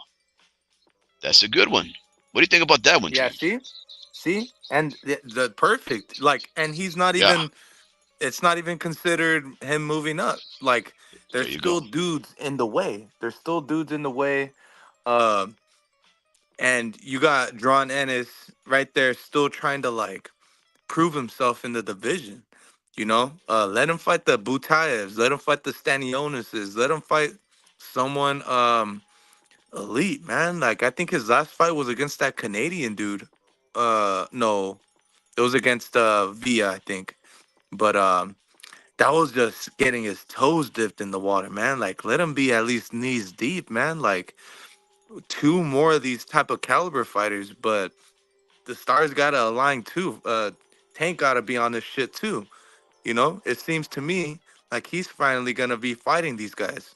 So once he does that, I mean, this can make a little bit more realistic. But right now, it's like there's like that one shocked me right there. Like that was I think that's the first time I heard Drawn Ennis versus Tank. It Yeah. probably has ran through my mind, but I mean, him versus a 147 pounder, Mm. not yet. Okay, well then let's do this one. How about Tank Davis versus look, he also mentions Vasily Lomachenko.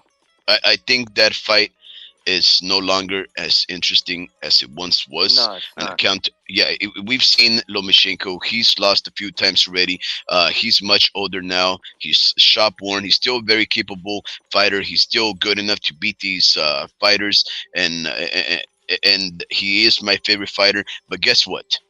That train arrived. It picked up its passengers, and it's already made a couple of stops in some train stations in Texas. That that train is long gone, and there is now at least 2 to 3 different formulas that Tank Davis could harken back to and say, I will do a little bit of this and a little bit of this to beat the 36-year-old Ukrainian. So no, I'm not interested in that fight. But how about this one? Teofimo Lopez was once a lightweight fighter who's now moved up to 140, and he's had a loss here and there, and he's also had some very close Another calls. one. Okay, it's another one that is a little more realistic because Gervonta Tank Davis has fought in 140-pound fighters. We just mentioned, of course, Mario Barrios, right? And we do also know that Teofimo Lopez has fought at lightweight. In fact, he could have been a de facto undisputed champion at that weight division. Are you interested in that fight, like this writer, who for the most part is speaking quite ludicrously? Do you have any interest in watching a potential fight like that, even though Teofimo Lopez is now fighting at 140? Yeah, that's more realistic. He can move up. And even if he would want to do a what do you call it?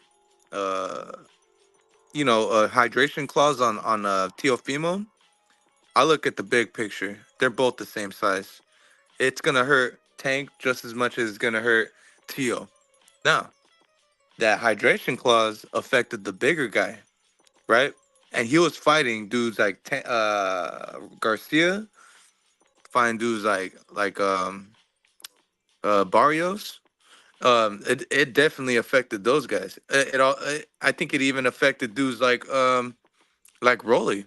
He got Hmm. popped, but I'm pretty sure he was pretty much depleted in that fight. He was looking all ripped, bro. So, you got a dude in Frank that's also a smaller guy. I look at that. I look at their stature. I look at all that and how much weight they gotta lose with their stature. It wouldn't affect someone like Tio, and it's these type of fighters that would give Tank a hard fight. Hmm. Tio Tio actually got a little bit more IQ when it comes down to fighting inside the box, right? And I think someone like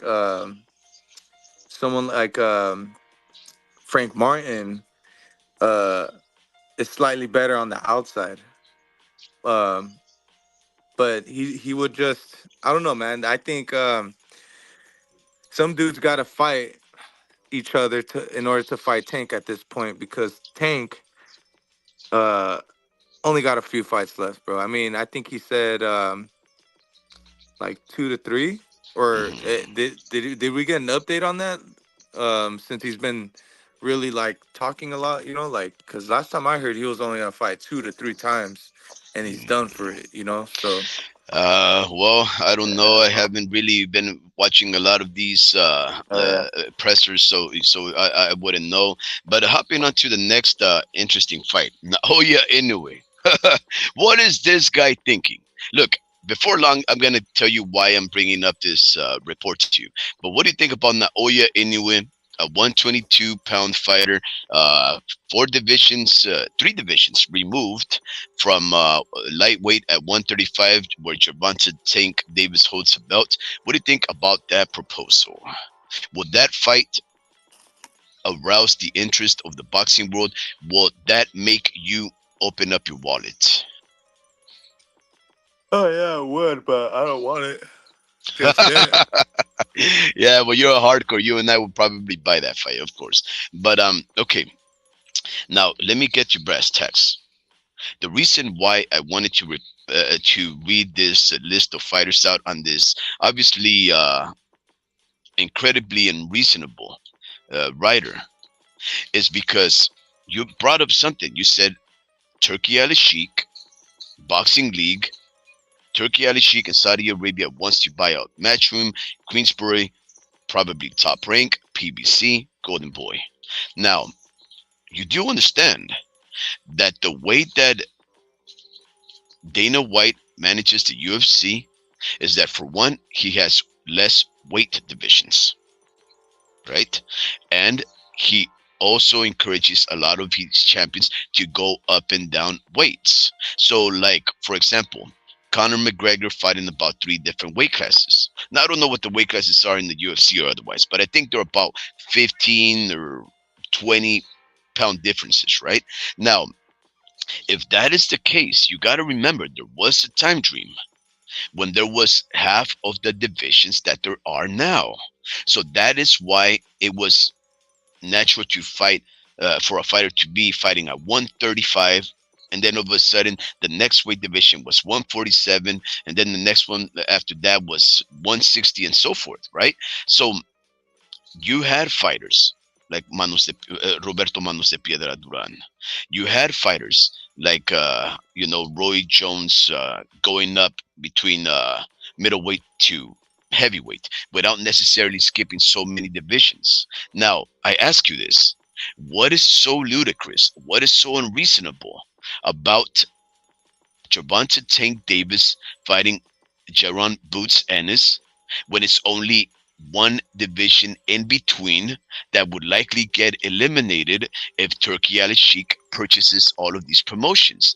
Here's the thing: there's already evidence that this is gonna take place. One, we are seeing two of the best fighters in the world, both of them undisputed. Terrence Allen Bud Crawford and Saul Santos Alvarez Barragan, aka Canelo. It seems that it is going to become a reality that Bud Crawford will hop three divisions from where he last campaigned at 147, and he became an undisputed fighter there in the second weight division.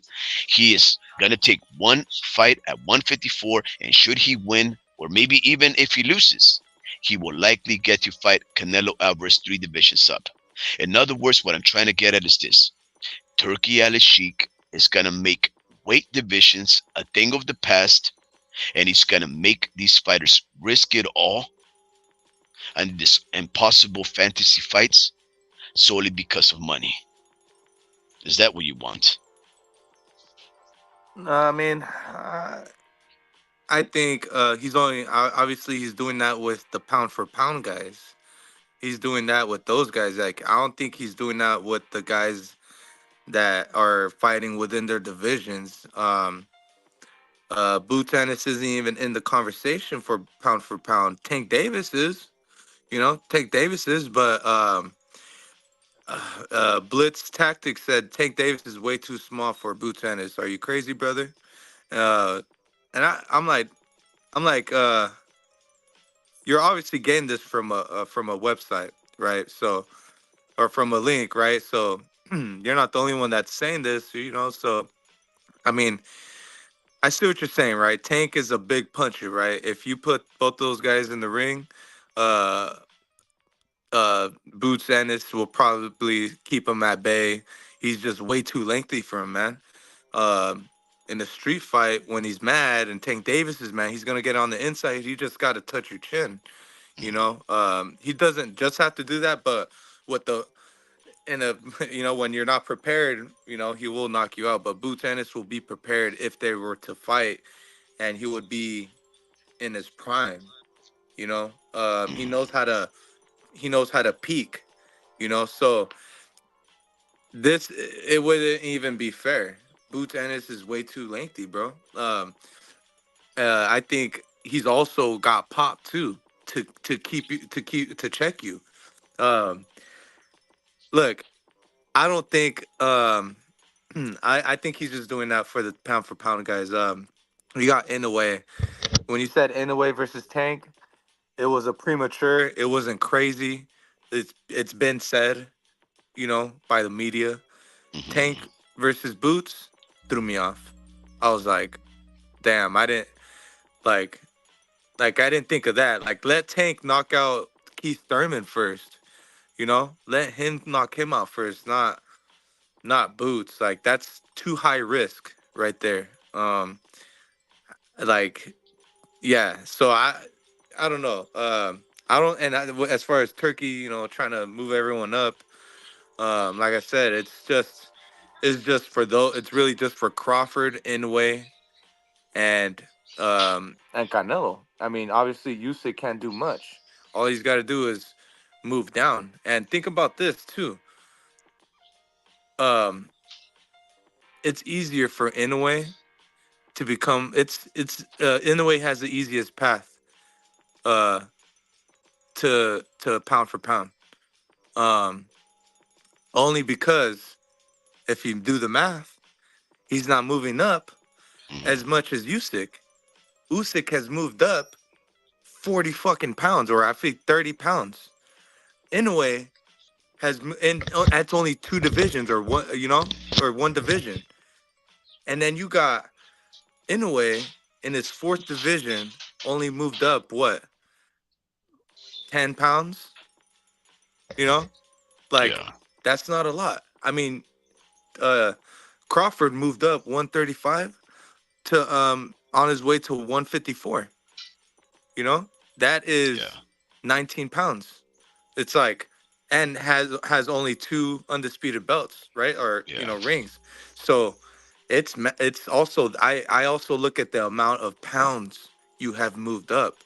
How much pounds have you put on your body frame? You know, it should yeah. really But be. You know, but after a while, um, after a while, and not necessarily, but after a while, the weight really becomes a non-issue. Like for example, in the heavyweight division, from yeah, 200 guys. to well, unless you consider a bridger weight, but from 200 to a million pounds, it For doesn't matter, heavyweights, right? no, Yeah, yeah, yeah. And what's the difference between, let's say, 175 to 200? huge Not a lot. difference. Well, it's 25 pounds, which is Dude, yeah. you I could turn mean, it. That's a whole new type of fighter you can turn into with the yeah. extra fucking weight. Like, dude, like I know a kid. Well, that dude, my boy Keone. Shout out Keone. He lost like 50 pounds. You Mhm. know, of weight, and wanted to become an Olympian, so he moved down to 175.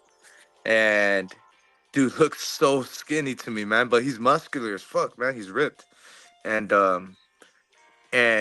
he used to punch a lot harder, I think, and when he was heavier, but he started to get faster, Mhm. and a lot more IQ, just on another level now. So he just he pretty much depleted his body to become more in a competitive weight class. Like, it is night and day difference, dude. That's why dudes like Roy Jones Jr. He's so great, because Yeah. he's moved. He put it. He put another half a human on him. He put what, 40, 50 pounds on him. Jeez. You know, of Yeah. muscle, and still looked ripped the fuck up. Yeah. Just did that, Wow. What an and athlete, huh? yeah, just athlete, bro. That's once, and it's hard to do that because I mean you got to be at least 6 foot, 6 foot, like Bivol size. Mhm. Bivol, imagine if he had like a tank power. Oh, dude, we'll be like, dude, maybe this guy can move up to heavyweight. You know, Yeah. like, so. Um, I look at the amount of pounds. I'm a math guy. Mhm. I look at your height. I look at your I look at your length, or like your arm reach. Like, you Mhm. got to know your arm reach. You got to know your arm reach equals your height. If it's less than that, then you have a short arm reach. If it's longer than that, so for example, you have Navarrete. He Mhm. does like 5'6", whatever. I think, yeah, like 5'5" or something like that. And he's a 72-inch arm reach. Like, that's someone of a 6 foot frame arm reach. Yeah. So I look at all that. That means that's why he's so sloppy, but he connects because he's so long. Mhm. So I look at all that. I'm a math guy. I believe Yeah. in Yeah. I know science. you're a Nexus and those pluses and subtraction science kind of guy. And And division. that's why, I appreciate your feedback on these matters. Yeah, I will definitely do a little bit of a more in-depth investigation in the matters of Saudi Arabia and Turki Alalsheikh taking over the world of boxing. I know for the most part he has been the most important mover and shaker in the sport of boxing in the longest of times and in the short period of time. And I appreciate his contributions, but I'm now starting to see a lot of the cracks and the opportunities that he is to present to the world of boxing, some of the cracks of which I believe will end up becoming crevices that will deter the sport of boxing from becoming the potential great sport that it once was. Yes, I believe a lot of impossible fantasy fights will happen, and that's really what I'm against. I am against fantasy fights. I am a realist. I don't like to think about, oh, what if Mayweather had fought, you know, Robert Manos de Piedra Duran. I do not dwell in the world of fancy. I don't like to think about the ifs, the couldas, and the shouldas. I like to deal with the reality, and the reality is Turkey Alalsheikh will make fantasy fights that were once considered unreasonable and illogical a reality. And that does not necessarily mean that they will be the best fights. Like, for example, if Terrence Bud Crawford did not fight this 154-pound fighter in his next fight in Los Angeles, California, and if he just went from 147 to 168 in one fell swoop to fight Canelo Alvarez, the likelihood that Terrence Allen Bud Crawford gets seriously injured is quite real. Dude, Now, th- here's the other thing. If I'll just Terrence type it. Bud Crawford, one of the most highly skilled fighters in the world currently, if he goes up there to 168 and he beats Canelo, maybe not necessarily beats him to a pulp, but just, does enough to win, that would discredit a lot of the accomplishments, the hard work put in by one of the most steadfast, dedicated, and exciting fighters in the sport in the last 10, 20 years. Saul Santos Alvarez Barragan. There is no way that this fight does anybody any good except those people that are so displeased in the state of boxing currently that they want to see the impossible happen. If you are for the impossible to happen, for fighters to risk it all, including their health, their neurons, Turki Alalsheikh is good for you. Now, I actually think Turki Alalsheikh may play a more significant uh, part in the sport of boxing in what he's doing right now, which is letting these promotions that know how to match make and build a fighter, let them do their job, and then you just contract them to do things like how you've been doing it, 5-on-5, to promote some of the best fighters against another brand's best fighters, put up some very good fights that would otherwise not happen because the finances aren't there. I think that is the best part, the best role that Turki Alalsheikh, His Excellency Turki Alalsheikh can play, but not matchmaker just because you have money. I don't think that it'll behoove the sport of boxing to have Turki Alalsheikh puppeteer No, this is these the thing though. fighters.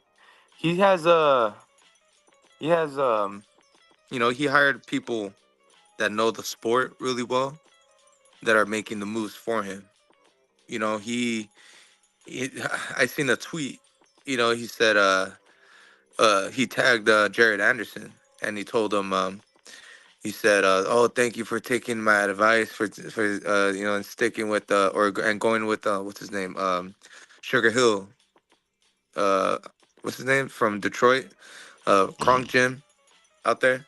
um I seen that. He goes, oh, thank you for taking my advice and going with this guy. And I'm like, you did not advise him that. You were told that he was a good coach and they advised you to advise him, or they advised him. So it's like he's just taking all the credit. In reality, he has people that he's paying for, dude. Like, um it's hard to know the sport of boxing like that. Like, it's just you got to know mindsets, and it's just I don't think he's a cool dude, but I don't think he has that like level of like knowledge, when it comes down to like the sport. I just feel like he's just trying to genuinely help. He enjoys watching it. He's just a fan of it, but he just needs to know mindsets, and all that. It might be a good fit. I'm just saying, like, he does. He's just trying to make it seem like that, and it's not like that. Yeah. Yeah. Yeah. So let's read a couple of these commenters. So there's uh, a new commenter to Life at Warp Speed, Blitz Tactique. Blitz Tactique. I remember him because of a message, one of his comments from a few videos back. Um, he said something that I pressed him on. Something about, he mentioned something about the Aboriginals, the native Australians, and he called the white folk that now populate that continent colonizers.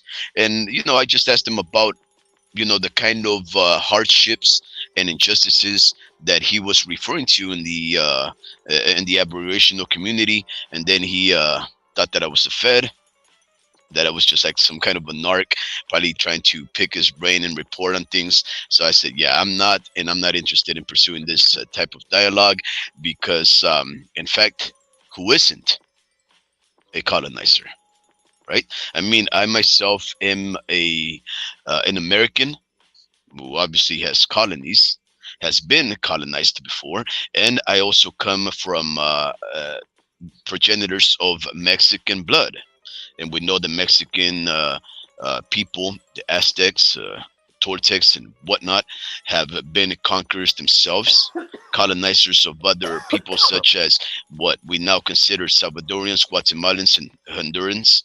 Um, so everybody, if they've been fighters, they have eventually been conquerors, colonizers, and whatnot.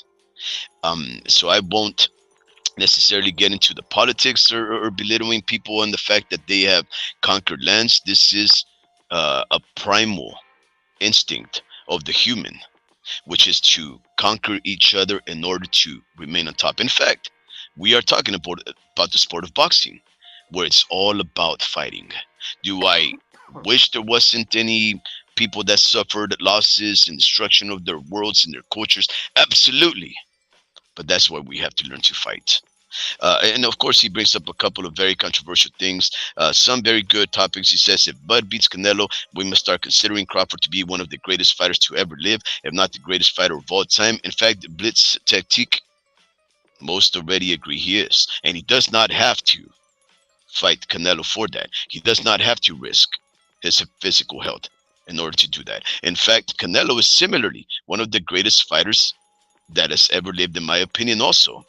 And whether he beats up on Butternut, or especially if he doesn't, it would not take away from the fact that he is.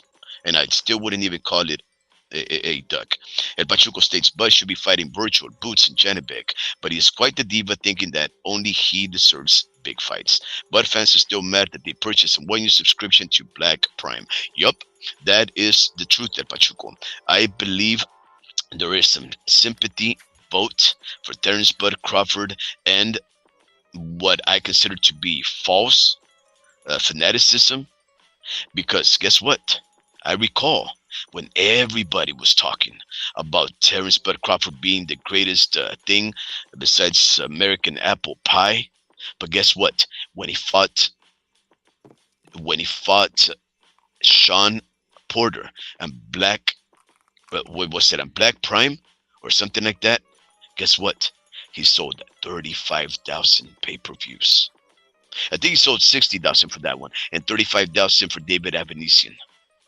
Where were they at? Where were the fans of the so-called greatest fighter? All of a sudden, he beats one guy that a lot of people didn't say had any hope at all. A guy who had a detached retina, was already toothless, had already had close fights against men such as Danny Garcia and Jordanis Ugas. They said he was nobody to Terence Bud Crawford, and all of a sudden he beats that guy, and Terence Bud Crawford deserves a fighter like Saul Santos Alvarez Barragan. On account of what? That he got a belt at 147 by beating Jeff Horn, the Australian? Or a broken eye socket, Kell Brook? I don't know. I agree with you, Pachuco. He is acting like a diva. He's acting like the world of boxing owes him something. I disagree. Climb your way up the ranks. Fight the people around you first before you get a money bag. Because Hey I'm man, not going to sponsor that. hey, I'm gonna crash out. Yeah, go ahead, man. You got low energy. Just kidding, Dream. Hey, thank you Mm, very much for hopping on this live. I'm likely gonna yep, crash out too. Just read a couple of these comments, but I always appreciate your contributions and your smart insider knowledge. Thank you, Dream. yep, no problem, man. I'll see you Mm, until next time. yeah, it'll be All right, soon man. enough. Thank you. All right, man. Peace. Pachuco states, how do you think Bam Rodriguez would do against Inuit? That's a very interesting question, El Pachuco. I wonder why you asked that. Has there been some ruminations about that possible fight? But as far as answering your question, I just typed it in. I think, I think Bam Rodriguez, he is a better fighter, at least a better boxer than Luis Neri. Uh, and we already, of course, saw what Luis Neri did to Naoya anyway. He got a flash knockdown in the first, and he had a very good, successful, hard fought second. And then after that, it went downhill. We know that Luis Neri is not dedicated to the sport. We know he's a pet user. Um, and he just lost, right? We know that Bam Bam Rodriguez has beaten two of the four kings at 115. He beat Carlos Cuadras, the Mexican, and he beat Sorung Visai from I think it's Thailand, and he is now sparring with Chocolatito for Luis Francisco Estrada, El Gallo Estrada. So he is obviously a very skillful fighter at such a diminutive weight class. He needs to accomplish so much under last minute fights. In fact, when he beat Sorun Visay and especially Carlos Cuadras, it was a last minute replacement where he had to go up to weight classes. His last fight had been at 108. He had one fight priorly to that at 112, and then all of a sudden he was asked to take a last minute replacement 1 week separated from the fight date fight against Carlos Cuadras, who had beaten Song Rumbesai but had gotten defeated by Chocolatito Estrada. So it was incredible for him to do what he did against that guy. With that being said, we also do know that Bam Bam Rodriguez had two tough fights at 115. He fought a Mexican. What was his name? The Mexican had already had like two losses. Oh my goodness. Ladies and gentlemen, don't do drugs because you'll have issues like me remembering these names. But there was a fighter that he fought. Man, I thought that it looked close enough to be a draw. And depending on what side of the fight you were on, what side of the ring, you may have seen a different fight. You may have given it to the other guy. But there was that fight, especially that fight, where there was some rumors that Bam Bam Rodriguez was having some issues with making the weight, and that this guy was having great success and his sparring sessions building up to that fight. And sure enough, they fought, and I thought it was a very hard fight. Now, I don't think that Mexican fighter is anywhere as skillful. Rugged, yes, but not as skillful as Naoya anyway. And Naoya anyway has beaten Donito Donaire, yes, another fighter closer to 40 years of age, if not mistaken, around 40 when he first fought him. But nonetheless, that guy has been like a five division champion. He fought that guy in a close fight first, and then the second time he destroyed him in about 2 rounds. I would have to give the odds to Naoya anyway, on account that he is now much heavier than Bam Bam Rodriguez. But as long as the physicality is there, I believe that Bam Bam Rodriguez has the physical attributes enough to blow up or add more muscle and go up in weight and put on a hell of a fight. But I do not discount the Tejano, the San Antonio native. I believe in the sport of boxing. I believe in the underdog, and I'll say it here. If they were meet somewhere like, let's say, at 118, which is just one division separate from each other, Naoya Inoue, the monster, comes down one weight class. Rodriguez goes up one. It's not out of the realm of possibilities to say that not only can Bam Bam Rodriguez win, he also has the potential to knock out Naoya Inoue. In my opinion, Bam Bam Rodriguez is a generational talent. I don't doubt that, and in fact, I want to see him. And it would take fights such as Juan Francisco Estrada, Naoya Inoue, Takashi Inoue, and all those other fighters that Japan has right now on or around those weight divisions in order for him to prove that he is a generational talent.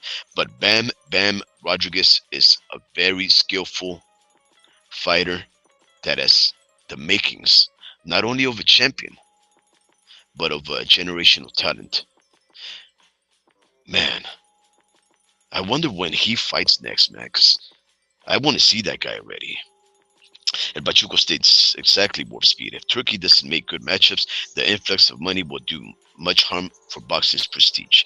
Yeah, and I believe a lot of what may be transpiring now soon enough, especially with what is being spoken about His Excellency, I think it likely will happen because how many promotions, Pachuco, do you think would turn down that money? How many promotions like Queensbury, who doesn't have that much of a pool, according to some people over there in Europe and the UK, in comparison to the zone. Why wouldn't Frank Warren sell his company to the highest bidder? Maybe pride. Maybe the fact that the British are very prideful people that would not like to give up a company that's actually named after the first institution that sanctioned the boxing, Queensbury. Queensbury was is what boxing rules are made of. Queensbury rules. It started all in Britain. Queensbury Promotions, handled by Frank Warren. If he sold that out, man, it would only fulfill the circle and saying that this sport has always been about the money, the corruptibility, and it would be a blight on the history to sell themselves out to a nation that has never once had any noteworthy fighters, that has done nothing but showed up at the last minute with wealth, infinitesimal wealth, and said, you know what? I see right through you. You are for sale because I say so. It is puppeteering. It is political maneuvering. But just going back to address Blitz tactique, it is likely the colonizing of the sport world. And what are we gonna do about it? Blitz tactique. This is the world that we live in. Winners and losers. That is the world as we know it. Ladies and gentlemen, I want to wrap this up. I have a few minutes. I just wanted to wrap this up by letting you know, in case you've been living under a rock, that Alex Jones, conspiracy reporter that's been doing it for over 30 years now, as of the 25th of April, current year 2024, he is likely going to be having his company disbanded and gone bankrupt and dissolved come this Friday. You're probably thinking, so what does this have to do with boxing? Well, Alex Jones is the most banned and censored individual in the world of news reports. And the reason why that's important is because freedom of speech is significant. Whether you agree with what he says or don't, he is advocating for freedom of speech. His whole show, his opinionating, is all founded on the First Amendment, the freedom of speech. And it has now struck me. My own freedom of speech was censored in what I consider to be an unreasonable and illogical fashion by YouTube and Instagram. I posted on Instagram my respect for both fighters, Terrence Allen Bud Crawford and Errol the Truth Spence Jr. There is no explanation, no rhyme, no reason for why it happened. All they said is that I was posting with an intent to get likes, subscribers, and that I was being offensive and that they were striking down my comment and censoring it for the safety of the community. Now, I've posted a short video. It takes no more than 30 seconds. I post my response that led to such controversial actions, and I encourage you to watch it only so you can understand that even conciliatory and diplomatic forms of expression that is meant wholeheartedly to unite, they can be censored when the powers that be don't agree with it. There is nothing, in my opinion, that is disagreeable with what I stated in the video, but that is an extreme low for those that would censure others. Freedom of speech. This country was founded on that their purpose. The First Amendment of the United States Constitution is founded on the freedom of speech. And I will read it to you in order for you to recall exactly why this is important. Congress shall make no law respecting an establishment of religion or prohibiting the free exercise thereof, or abridging the freedom of speech or of the press, or the right of the people peaceably to assemble and to petition the government for a redress of grievances.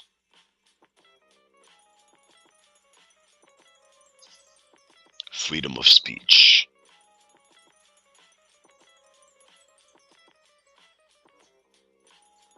Without freedom of speech, without my ability to express myself, El Pachuco, Drew 123, Blitz Tactique, the homie Ricky, Eddie Medi, the Mexican G, and every other one of the members that chime in and partake in this community, we wouldn't have a reason to congregate and discuss anything that we find interesting in our lives. It is a sad day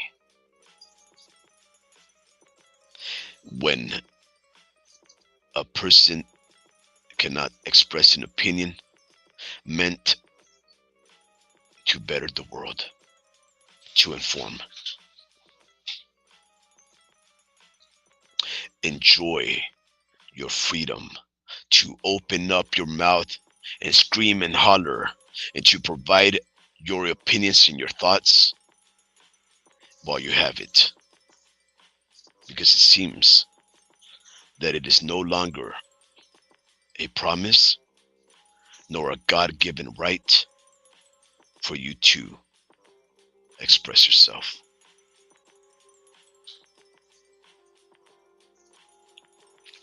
I bid you adieu. I hope you've been well of health and sane of mind. But if you are not, well,